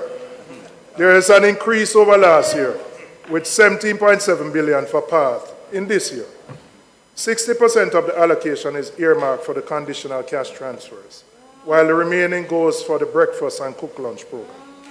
But as you know, the PATH funds have not kept pace with inflation. Of the 17 billion, 10.78 is for the conditional cash transfer, which is meant to target 284,228 people. That works out to $37,940 per person per year. On a weekly basis, that works out to $730 per week per person. Or on a daily basis, that works out to $104 per person per day. Per day. So, Mr. Speaker, if you take what the weekly allowance is of $730, that would not be able to provide one low-cost nutritional meal for one person for one day. But that's the allocation for it. So I acknowledge, yes, there's been an increase. But even with the increase, this is what the most vulnerable in our society face. Mr. Speaker, I know we are in a tight financial situation, but we have to do better. We have to do better for the most vulnerable in our society.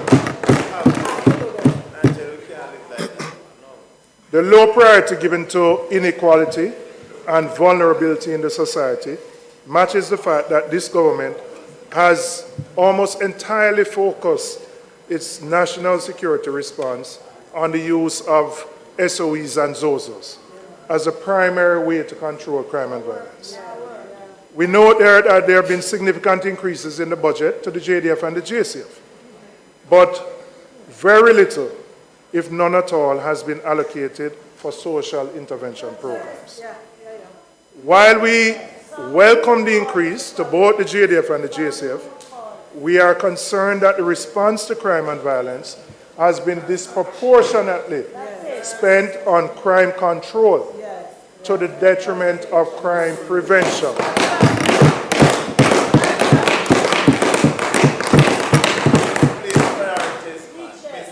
So if we look at the CSJP, Citizens, Security and Justice Program, this was aimed at conflict resolution, social inclusion. This ended in 2021. You had another program, the Jamaica Integrated Community Development Program, which was aimed at enhancing access to infrastructure and services and to contribute towards community safety. This ended in 2022. There have been no major initiatives aimed at making communities safer. Last week at Standing Finance, I asked the Minister of National Security that there was no, I indicated, that there was no clear allocation for social intervention programs. His response to me was that those programs have been rolled up into the budgets of different ministries. That's what his response was. But, Mr. Speaker, that dilutes the effectiveness of these initiatives because there's no central entity directing their implementation. So, Mr. Speaker, I want to give a real example. Well, what I would like, for me, my level of understanding may be limited. So you need to help me. No, mine may be limited. But let me tell you as a member of parliament, right now I'm impacted by 2 communities in my constituency that there's been an uptick in violence. And when you look at the reasons, they tend to all start from what you might call fairly trivial reasons. But what I would say, there is a need for an intervention beyond what the security forces can do. And quite frankly, the security forces need that support in the work that they do. So for example, you need counseling services for the families of the victims of violence. You need persons who can interact with, quote unquote, the persons of influence. So the question I would ask, Mr. Speaker, in my case, who do I turn to and call for that kind of assistance? In the past, I knew I could reach out to the PMI as an example, or others to come into a community that had a flare-up. Now we have to depend on church leaders and other things to do that. Mr. Speaker, we can't just try to suppress and control crime. We must also prevent it. We need the structures.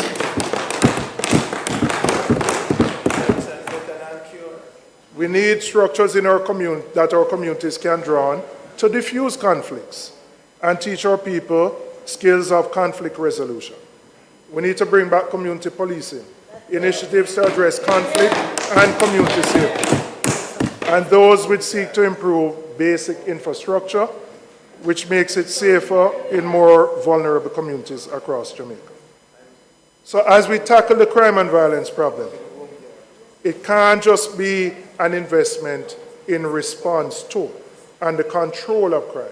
There has to be an investment in the prevention of criminal activity.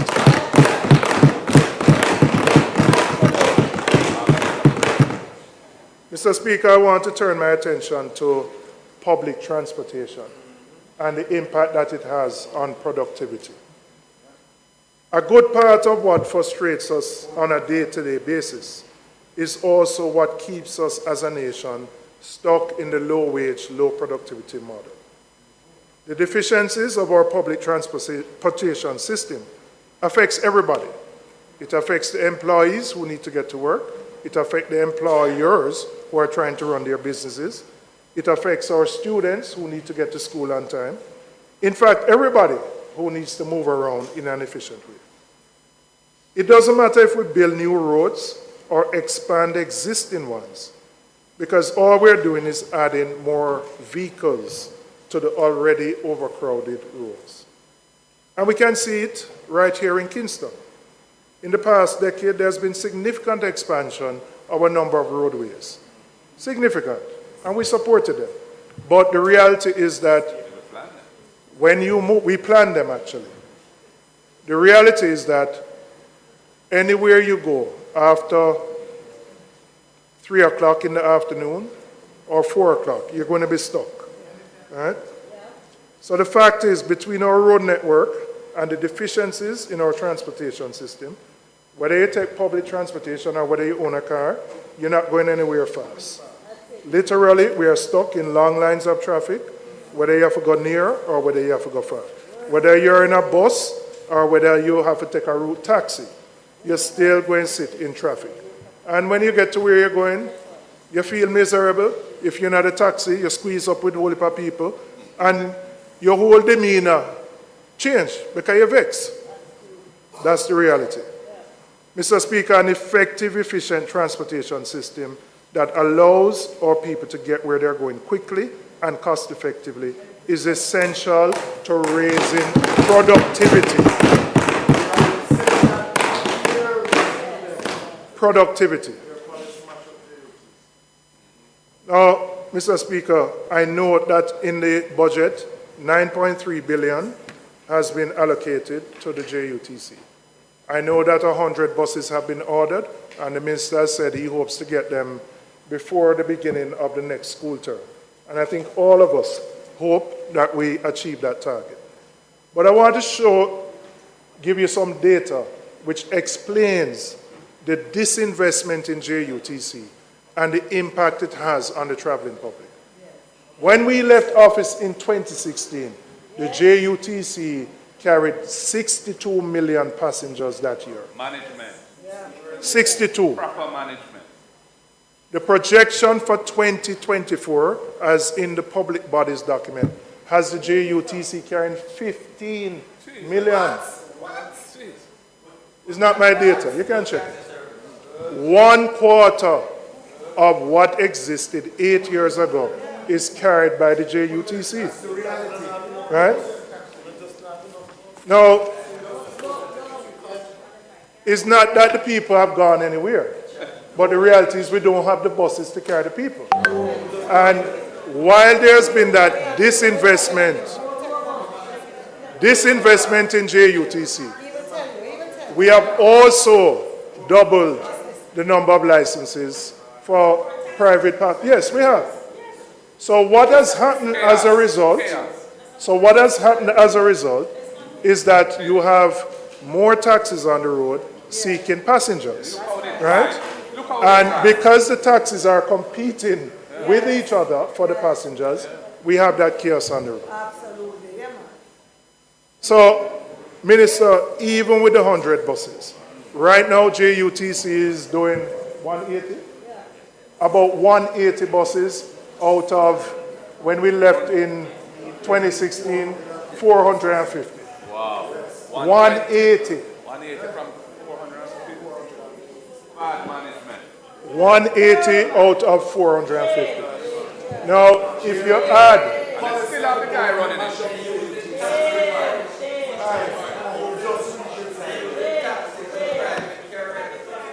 180 out of 450. Now, if you add the 100 that are coming, it's not that... Portmore, listen. All right. Well, he doesn't have to confirm it. I talk to people in Portmore and Spanish Town. And them have to wait 2 hours to get a bus. And then let me explain what happens. When them can't get, when them waiting, them don't want to lose them work. Because they can't go work late every day. So them have to jump in at the route taxi and pay twice the fare. Or go in at the coaster bus. So you're licking the productivity and you're also impacting cost of living. Because they're paying more to move around. Because the people them can't go to school late every day. So the parents are forced to pay more to get to their destination. We are moving 1/4 of the passenger load on the JUTC now as opposed to 8 years ago. 1/4. And let me say, we know that no public transportation system makes a profit. No. And we don't expect it. But what we expect is an efficiently run system that can move people around. And the reality is that there has to be a comprehensive review of the operations of JUTC. There's been a disinvestment in JUTC, so they can't maintain the buses. They can't buy spare parts. So even when you get the 100 new, it's not that 100 going to be added to the fleet, because you have some that going to drop out. Because they've been running a bus run 16 hours a year, 16 hours a day. And so many of the new buses are replacing old buses. Mr. Speaker, this inefficient public transportation system leads to low productivity, which impacts our economic outcomes.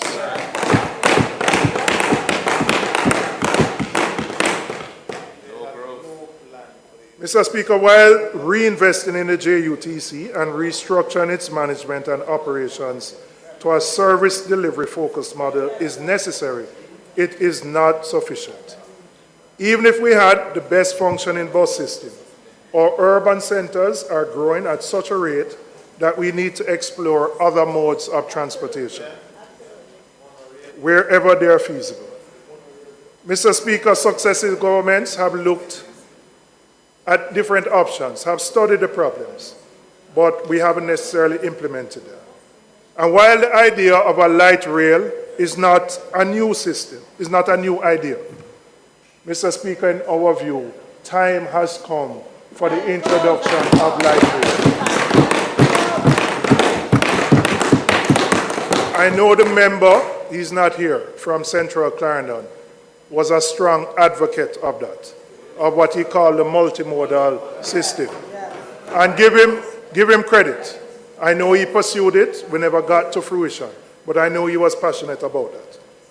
But since last year when I raised this issue of the introduction of a light rail in my constituency, State of the Constituency debate, I have been flooded with ideas, concept documents, and proposals for a light rail system from people all over the world. Somebody in the UK reached out to me and has sent me a set of documents. They were interested in doing a PPP with the government back in the day. They have done some detailed work on it. And what they have looked at is how we can improve connectivity within the Kingston metropolitan area, connecting some specific hubs like Spanish Town, Portmore, Halfway Tree. You could look at running something from Spanish Town, stop in Portmore, and come into downtown Kingston. Because the majority of the vehicles that come from Spanish Town and Portmore come in the morning and then go back out in the evening. And it's just so hard on people to wake up at 4 and 5 o'clock in the morning because they want to reach school on time and spend 2 hours in traffic. So we can look at how we can connect those major hubs. Crossroads, Papine. Look at something from Papine to Halfway Tree, from Constant Spring to Halfway Tree as an example. This would not only alleviate traffic congestion, reduce carbon emissions, but boost productivity.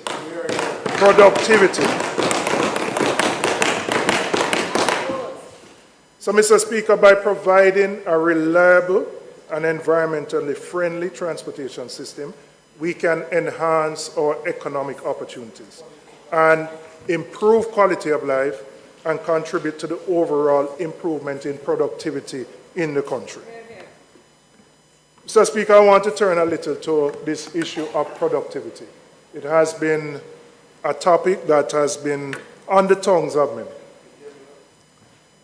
In the Hard Trust NTA, we have enrollments of just over 100,000 people a year, with more than 50,000 who are certified. But we still haven't been able to tackle the productivity problem. There are members of the private sector who say we don't have enough skilled workers and we need to import workers. But is there a misfit between what skills are being trained and the needs of the business community? And does the system allow people to upskill while they work? But importantly, are we correctly looking at the so-called labor problem in a holistic way? And how does this measure up when we know Jamaicans who leave Jamaica, who we might consider to be unproductive, but they go elsewhere and they become very productive members of different societies?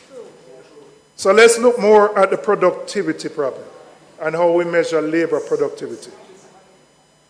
Businesses measure productivity by looking at how many labor hours it takes to produce a unit of output. So, for example, how many phone calls a worker handles per hour, or how many sales transactions you do in a shift, or how many hours it takes to cultivate and reap a ton of yam. At a national level, labor productivity is measured by how many labor hours it takes to produce total output, called GDP.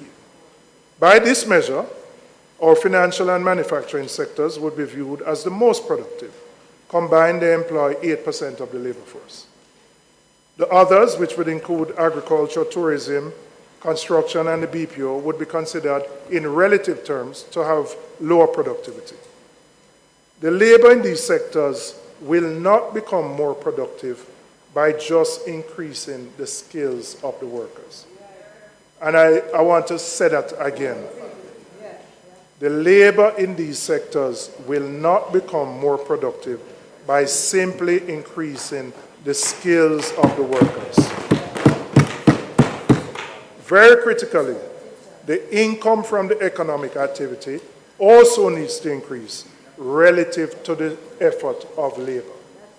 So if you remain in what is a low-skilled environment and you stay there while your skills may improve, you are not going to be able, that person, to generate more economic activity unless you can move further up the value chain. And so in assessing what we define as the productivity problem, we also have to assess whether the problem exists in the low value added nature of many of the industries that exist in the country. So let's not just put it on the workers. Yes, we need to ensure that people are literate, numerate, that they can function in their jobs. But there's a bigger and broader issue of how we transition many of these sectors from their low value add to being able to produce services where you can earn more. So it means the problem is bigger than a productivity problem. The problem is we have been feeling the effects of a failure to change what I would call the extractive nature of our economy. How do we change the structure of the economy so it can benefit people equitably? The budget, as presented, points to more of the same. More of the same. Where persons are going to be stuck in low wages, low value added sectors. And so the challenge that we face, Mr. Speaker, is how do we nurture a people's economy for development and growth, where growth is not pursued as an end in itself, but as a means to improving the well-being of the majority of the people.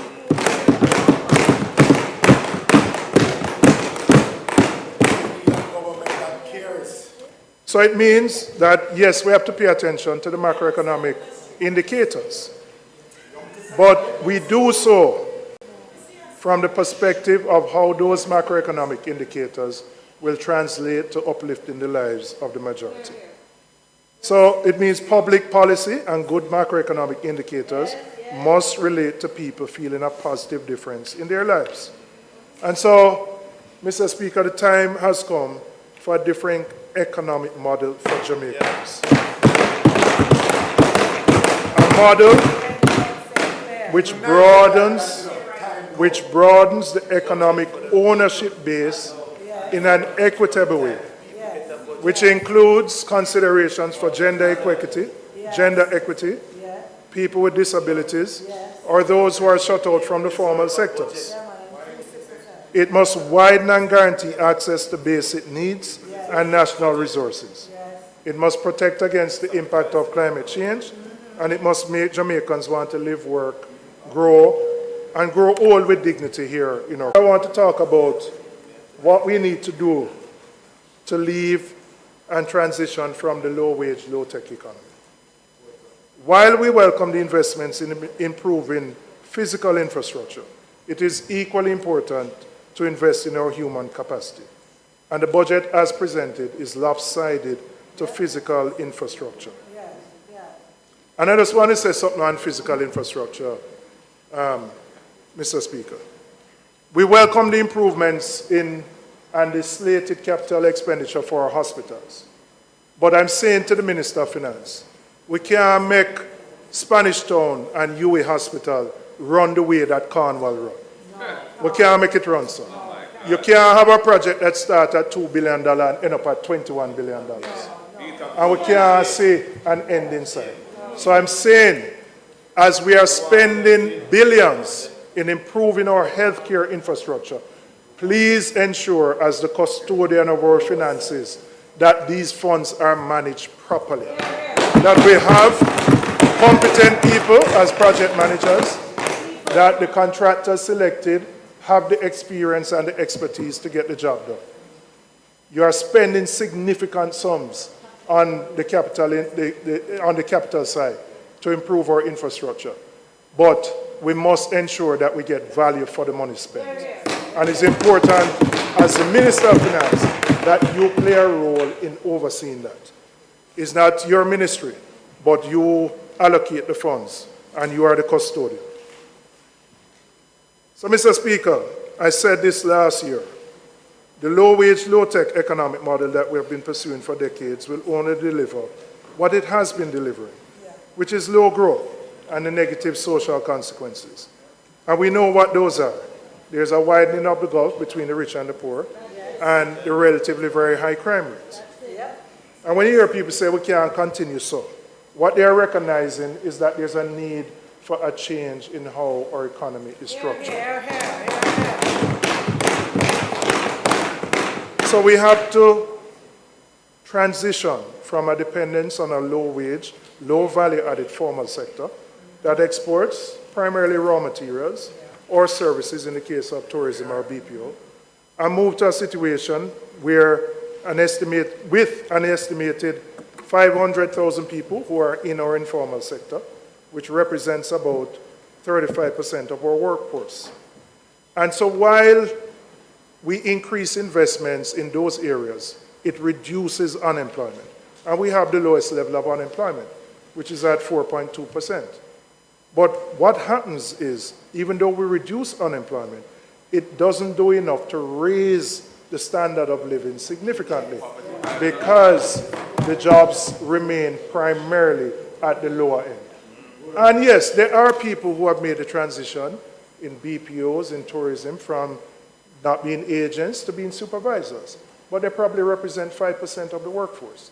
The majority, the significant majority, remain at the low wage level. So yes, having low unemployment is good. Because everybody will say it's better to have a job than none. But I would say there are Jamaicans who have now decided and taken a decision that it's better them stay at them yard and work for certain types of jobs. Yes. Well, it means you're not on the ground in your constituency if you don't hear it. Many of them have decided, have opted out of the workforce. They have opted out of the workforce. No, they're not working at home. They're just not working. They have opted out. So, Mr. Speaker, our reality is that as a small island economy with a tiny domestic market, low labor productivity, weak educational outcomes, a weak tradition of firms investing in product development and innovative research, with weak linkages to global value chains. That is what our reality is today. But that doesn't need to be our destiny. The task for us as a nation, and let me say this, I'm not saying it is any party's fault, because this has been structural for a long period. So to be clear, I'm not trying to blame the government for this, because these problems have existed. But we have to recognize them. Recognize that if we want to get out of this low wage, there has to be a deliberate policy to do so. Deliberate policy to do so. And if you look at the sectors, and I'm saying it, that's why I'm saying it's not, I'm not blaming one side. If you look at the industries that employ the most people, construction, BPO, tourism, right? Bauxite may be an exception because that's relatively highly skilled, but relatively low numbers, right? So, but when you look at those sectors, 95% of the people are in low-paying jobs. So yes, they are working. So when people say to you, them can't feel your prosperity, what they mean is even though they have a job, it is at the minimum wage level. And so, yes, and so they live in hand to mouth as a result of that existence. We have to transform that so that we can raise living standards, that we can increase value add, and that we can create an economy. Huh? I'm going to tell you what the process is. I'm going to tell you what the process is. I'm going to tell you what the process is. Huh? Your time come and leave. The task for us as a nation must be to set out on a new path and to begin the journey of transition in our economy through improved productivity, which will create better paying jobs and lift the standard of living for all our people. That means we must adopt a comprehensive set of policies which will strive to tap into our natural creativity and to help us lift ourselves to the highest technical levels globally. That is the only way to generate higher income sustainably and to strengthen the tax base so that we can support all the social services that we need. Mr. Speaker, that's the only sustainable way to reduce poverty and to reduce crime. I said that last year, and I'm saying it again this year because it is just as relevant. So I want to talk about how we can prepare our economy for growth. Mr. Speaker, to change the fundamentals, we need to change our approach. We need to support an ecosystem for innovation in the economy. When I look at the budget this year, and I take, for example, the Scientific Research Council, which is tasked with supporting MSMEs through research, product development, product manufacturing, trade facilitation, is getting 829 million, marginally up from last year, but still woefully inadequate as the primary agency doing research and development. Jamaica needs a major national push to help our companies to move up the value chain, to improve technology use, to upskill and retrain human resource, and to increase productivity. And I'm speaking about companies of all sizes, from our large industrial manufacturers to the MSME space, because this is going to be the major avenue for growth if nurtured and developed carefully. Mr. Speaker, we have creative, highly motivated entrepreneurs in Jamaica who can be the next Steve Jobs or the next Jeff Bezos. But the reality is that they can't move from where they are without significant support to get to the next level. We are proposing to focus the resources of JBDC, the DBJ, the SRC, and other institutions to provide technical assistance in trade agreement, negotiations, credit, financing, machinery credits, staff training, R&D in a concerted, deliberate way. Yes,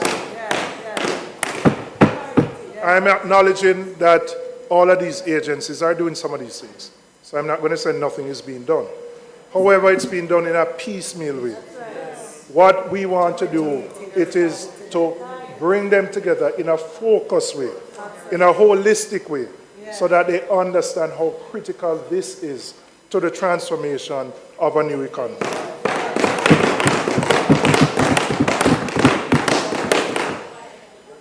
Minister, you would know that there are funds that go to entities like DBJ that are not utilized, whether it be the criteria is difficult, the what I call bureaucracy, meaning somebody have to fill out an application this thick and would have to get a consultant to do it, and then we have to employ somebody. So it's too difficult, quite frankly, for many of our MSMEs to access the credit and the other facilities that are there, even grants. So we have to concertedly make it easier for people to access the benefits that will make them grow, that will make them develop their businesses, and that will allow them to move to pursue higher value-added activities, make global linkages, and raise their productivity. Mr. Speaker, for decades there has been a recognition by the public and successive governments that our education system is weak, and that the low-wage, low-productivity economy is a direct result of low educational outcomes. There have been studies after studies, the latest being the Patterson Report, which only largely restate the conclusions and recommendations of previous reports. But it is clear that to achieve better outcomes, we must transform our education system.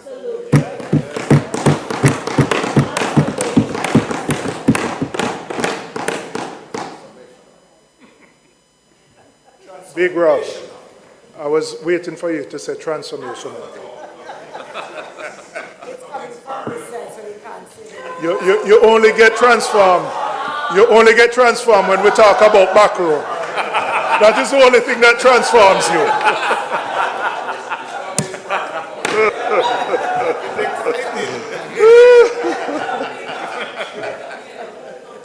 Mr. Speaker, before the COVID pandemic, which led to the lockdown of our schools, our education system was not set up to ensure that the majority of our children got a well-rounded education.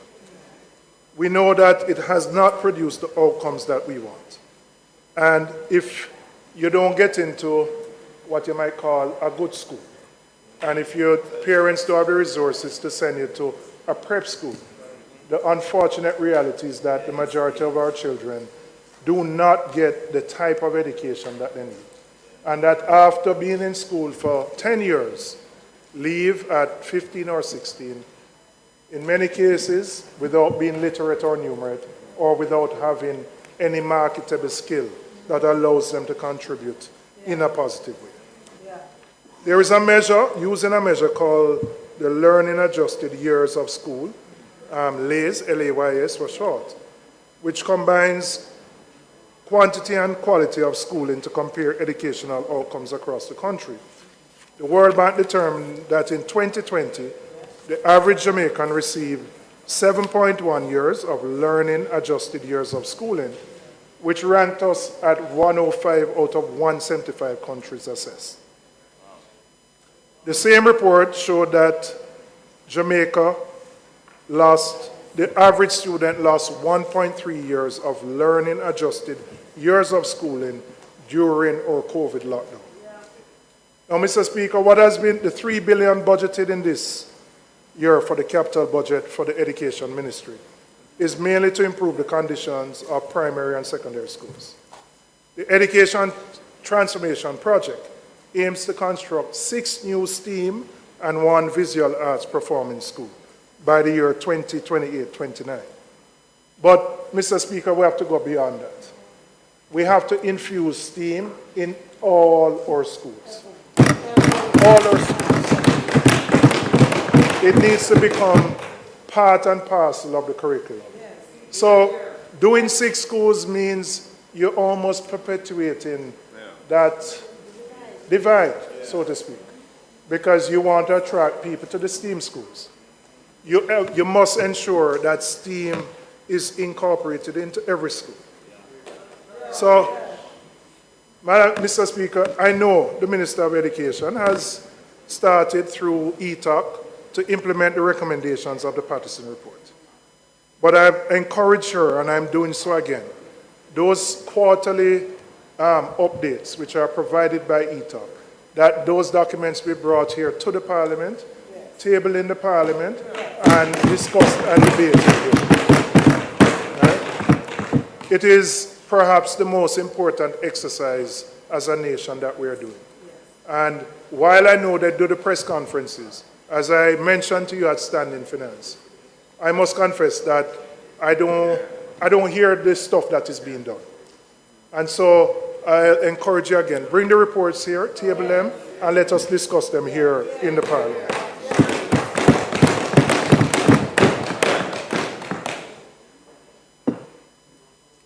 I want to turn a little to how we can leverage heart for transformation. Heart.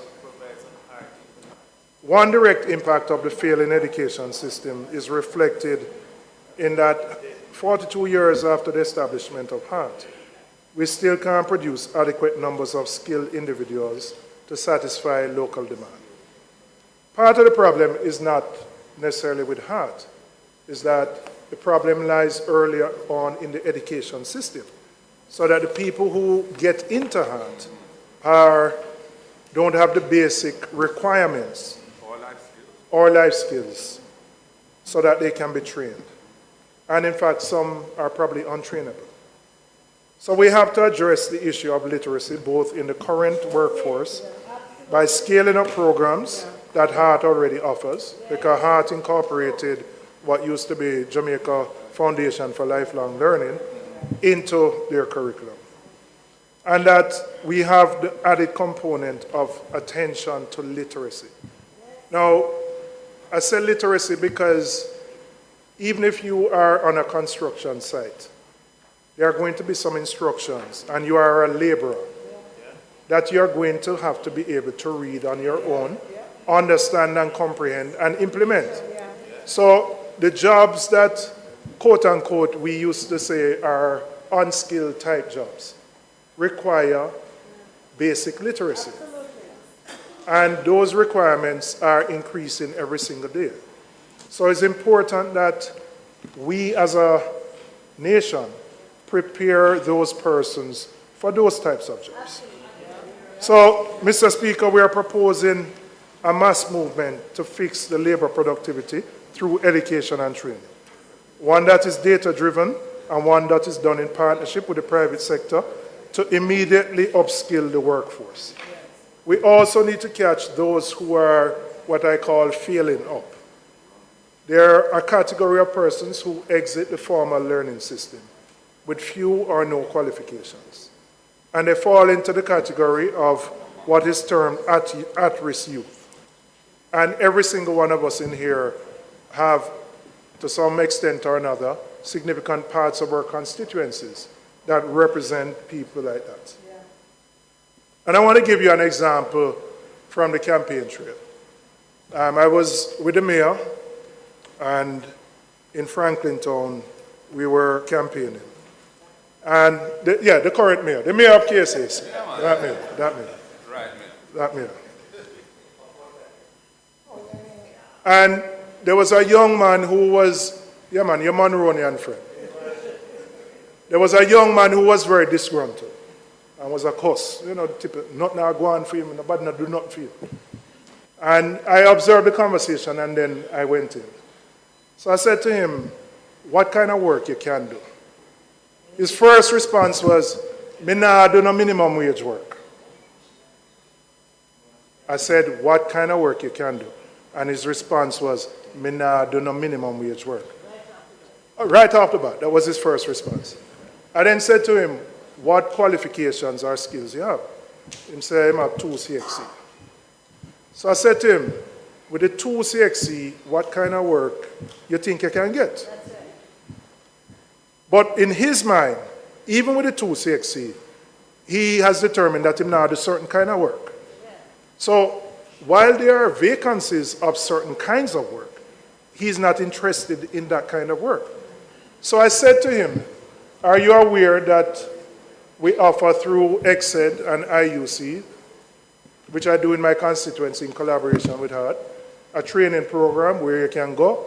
You can go for 8 weeks. You spend the first 2 weeks on soft skills, conflict resolution, other things, and then the next 6 weeks are spent dealing with a technical subject, and you leave with a certification. You never know. But what he wanted from me was, where is Pernell? He wanted his farm work ticket. He wanted his farm work ticket. And the point here is not that him have an interest in farming, you know. Him just want to leave though. And I'm saying this, he represents a significant percentage of Jamaican youth who have opted out of the workforce, opted out of the formal system, and ultimately become the problem for Harris with crime and violence. Because they have to find a way to survive. And for all of us. Mr. Speaker, we have to find a way to deal with that youth. We have to give him hope. We have to give him hope that he can stay here in Jamaica, that he can get a job that he believes is valuable, that allows him to earn, in his view, more than the minimum wage, and that he can build a family, send him to them to school, and earn something for himself.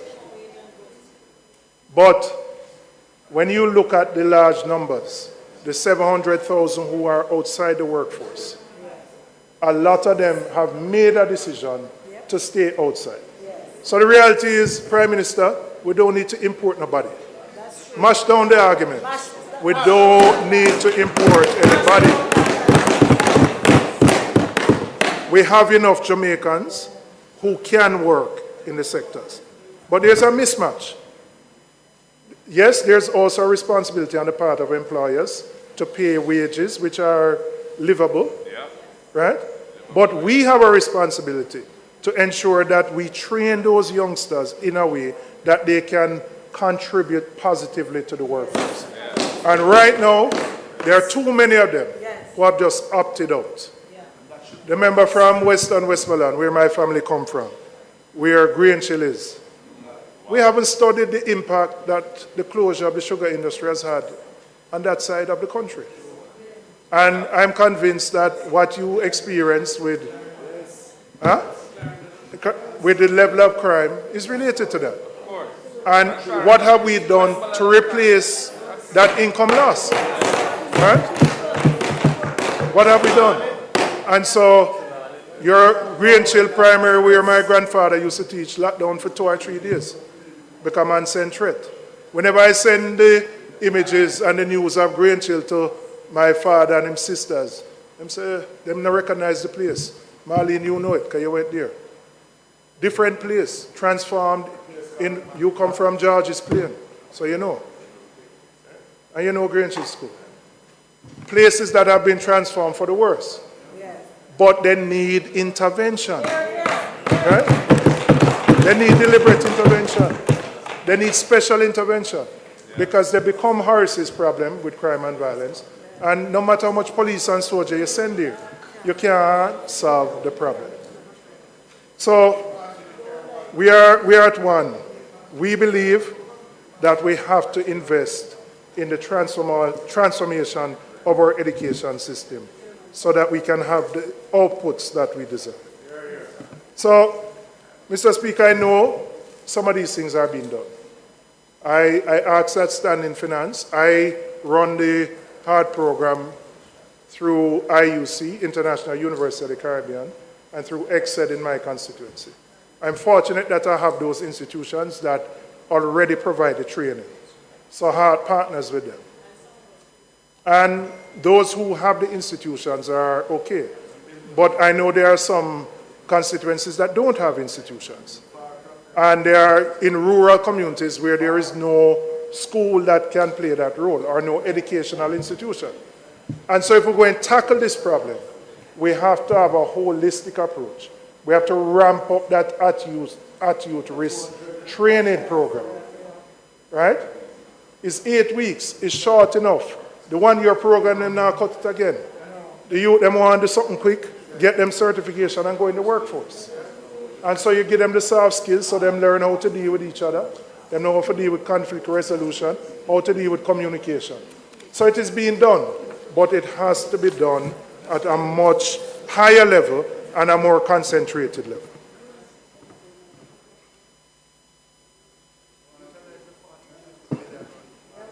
Mr. Speaker, I want to turn my attention and talk about character education, which is pivotal to reforming the values and attitudes of our society in general. Character education, according to the Association for Supervision and Curriculum Development, and I quote, teaching children about basic human values, including honesty, kindness, generosity, courage, freedom, equality, and respect. The goal is to raise children to become morally responsible, self-disciplined citizens. Character education. Now, 20, 30 years ago, the former Prime Minister sitting in that chair proposed what he called the Values and Attitudes Program. For various reasons, it never got off the ground. Yes, there wasn't support from the then opposition to it. I am saying right now, this needs to be infused into our curriculum. And it needs to be infused into the curriculum at the primary and the secondary levels. Because every day we see the effects of the antisocial behavior in our schools, and not just the antisocial behavior, but the establishment of gangs within schools and the level of crime and violence within schools. Of not just students fighting each other, but students fighting teachers, teachers responding. We have to, it's an untenable situation. You can't get any economic gains if the people who are the source cannot contribute positively to growing the economy. And so I'm saying to the government, take character education and infuse it in our curriculum. We believe it is important to address these problems at an early age and socialize our young people for the overall good of our nation. Mr. Speaker, one of the greatest impediments to moving Jamaica to a high-wage, high-value-added economy is the high cost of electricity. We cannot be a productive economy with the prevailing electricity rates. And governments over the years have endorsed a national renewable energy strategy, which speaks to 50% of our renewables on the grid by 2030, which is to diversify the energy mix and to reduce the cost of energy. Mr. Speaker, after 8 years in office, the government has finally issued a request for proposal to add over 100 megawatts of renewable energy to the national grid. While this is welcome, it has come 8 years too late. And I say this, Mr. Speaker, the RFP should close next month. The government estimates that by November of this year, we will select the preferred bidder. And then it will take that bidder about 24 months to build out their new plant and their capacity. So the reality is that we're not going to see any renewable energy coming on the grid at that scale for another 30 months. And as we know, the cost of energy continues to go up and may increase during this period. Mr. Speaker, to put it bluntly, this JLP administration would have completed 2 full terms before we would have added any significant renewable energy to the grid. And Mr. Speaker, I want to proffer my reason for why this exists. Right?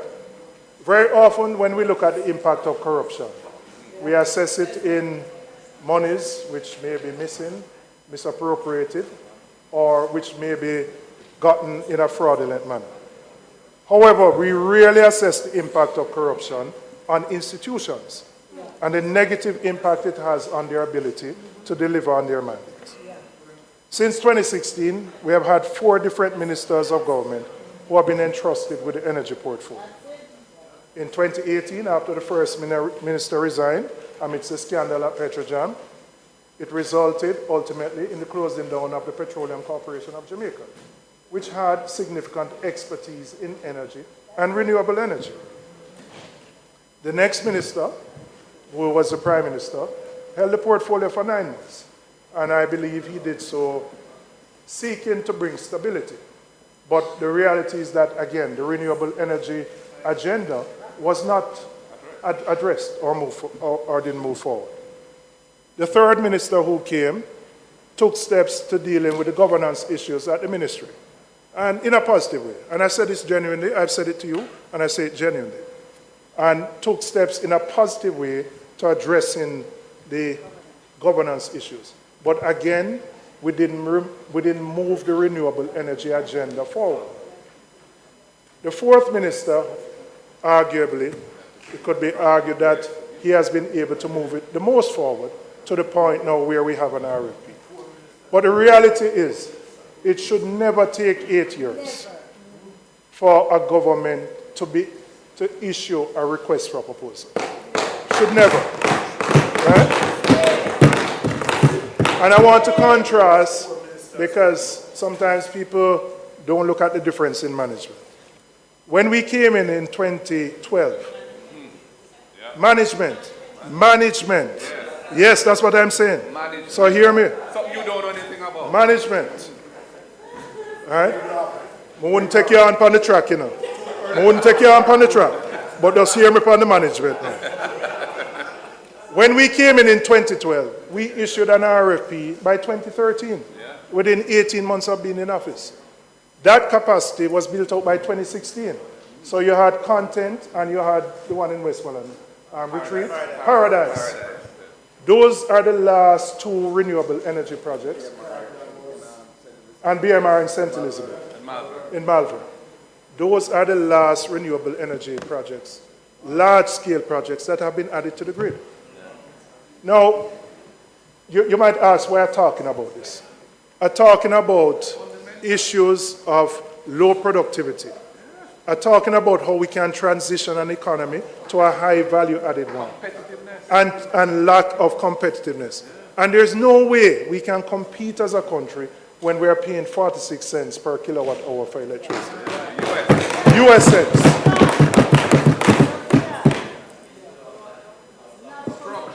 And Trinidad might be 5 or 6, which we're not going to get to. But the reality is, if we were adding renewable energy to the grid in a timely fashion, we would have brought down the overall cost of energy. We would have met some of our environmental goals. We would have reduced our dependency on the importation of heavy fuel oil, which impacts our balance of payments in a positive way. 8 years. 8 years, and we have no renewable energy. And as I said, it will take you another 24 months before you will get to a position where you can actually see the fruits of that. But, Mr. Speaker, we believe that even with those challenges, there is something that can be done to help consumers today. Even though we may not get the renewable energy on the grid for another 24 or 30 months, we can help those consumers who want to convert their current systems into a solar rooftop system. And I want to say to the Minister of Finance, what we call the hedge tax, I know you say no hedge tax exists, but what was implemented for the purposes of a hedge, which is still being collected but not being used for the hedge. No, I'm not challenging the reason. I'm not challenging the reason, no. What I'm saying, given that it was put in place, I believe a portion of those funds should be set aside to allow consumers who want to come off the grid, who want to put solar on their rooftops, to be able to do so. So we can ease the pressure. I don't know the exact amount we collect, but I believe it might be 11 or 12 billion. It may be more. I don't know the amount. But you can set aside some and allow people who want to implement it. Right now, people want to do it. But the reality is that the cost is exorbitant. It can cost you anywhere between $3 and $4 million, which, quite frankly, is beyond the reach of the average Jamaican. There are some who can afford it. And yes, there are companies who are providing that as a service, providing the upfront financing, and then you pay it off down the road. There are private companies that do. But I'm saying to give a break to the Jamaican consumer, use some of that money, which was implemented for the hedge, use some of it to support a rooftop solar program so that we can ease the pressure. Because the electricity bill is the #1 bill that everybody faces. Of all your utility bills, is the #1. And while I notice the proposal that you have made from the tax perspective for those the independent providers, I don't know if it is going to be sufficient to move the needle on renewable energy. And given the lengthy process, because remember this RP is just for 100 megawatts. Another one supposed to come for, I think, 160, and then I believe JPS is going to replace some existing capacity, which is 171. So I know in another 3-4 years we're going to get there. But people buckling under the weight right now and need some relief right now. And I believe we can do something to help people with that relief. So, Mr. Speaker, in concluding, advocates of economic stability need to acknowledge that while it is a positive step, by itself alone, it is not enough to uplift the lives of the average Jamaican. The journey from mere fiscal stability to true economic transformation is essential. At the heart of this transformation is the need to address the challenges of low technological adoption, inadequate wage structures, and sluggish economic growth. What is proposed in the government's budget falls short of addressing these fundamental challenges that plague our society. And while there are elements of the budget which we agree and will support, they fail to alleviate the widespread struggles and adversities faced by the vast majority of the Jamaican people. For too long, our economy has been characterized by low wages, low technology, and low productivity. The path to improving living standards, diminishing poverty, and curbing crime lie in fundamentally transforming our economy into one that is centered on high value, advanced technology, and robust income. This pivotal change necessitates substantial investment in several critical areas. Most importantly, education, entrepreneurship, energy, and improving productivity.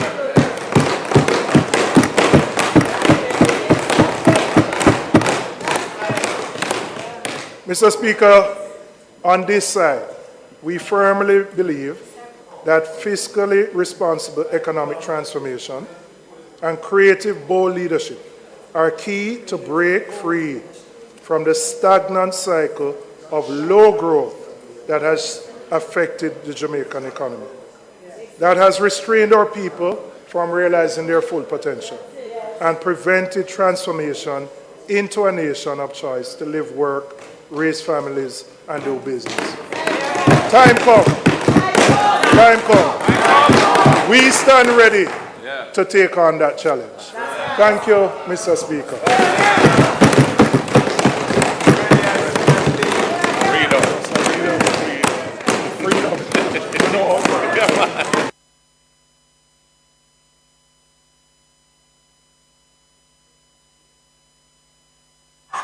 House Leader.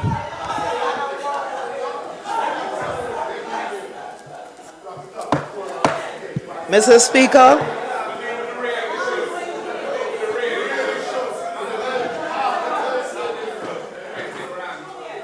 Mr. Speaker, Members. Mr. Speaker, I now ask that the debate be suspended. I'm getting there.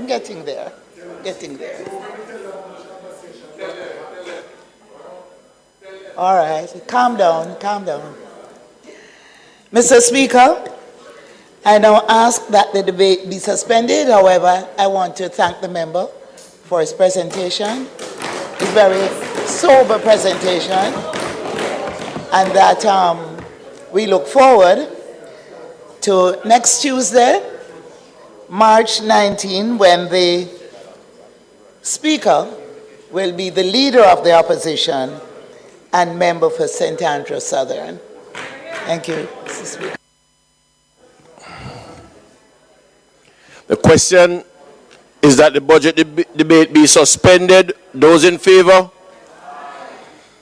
And that we continue next Tuesday, March 19, 2024, at 2 p.m. sharp.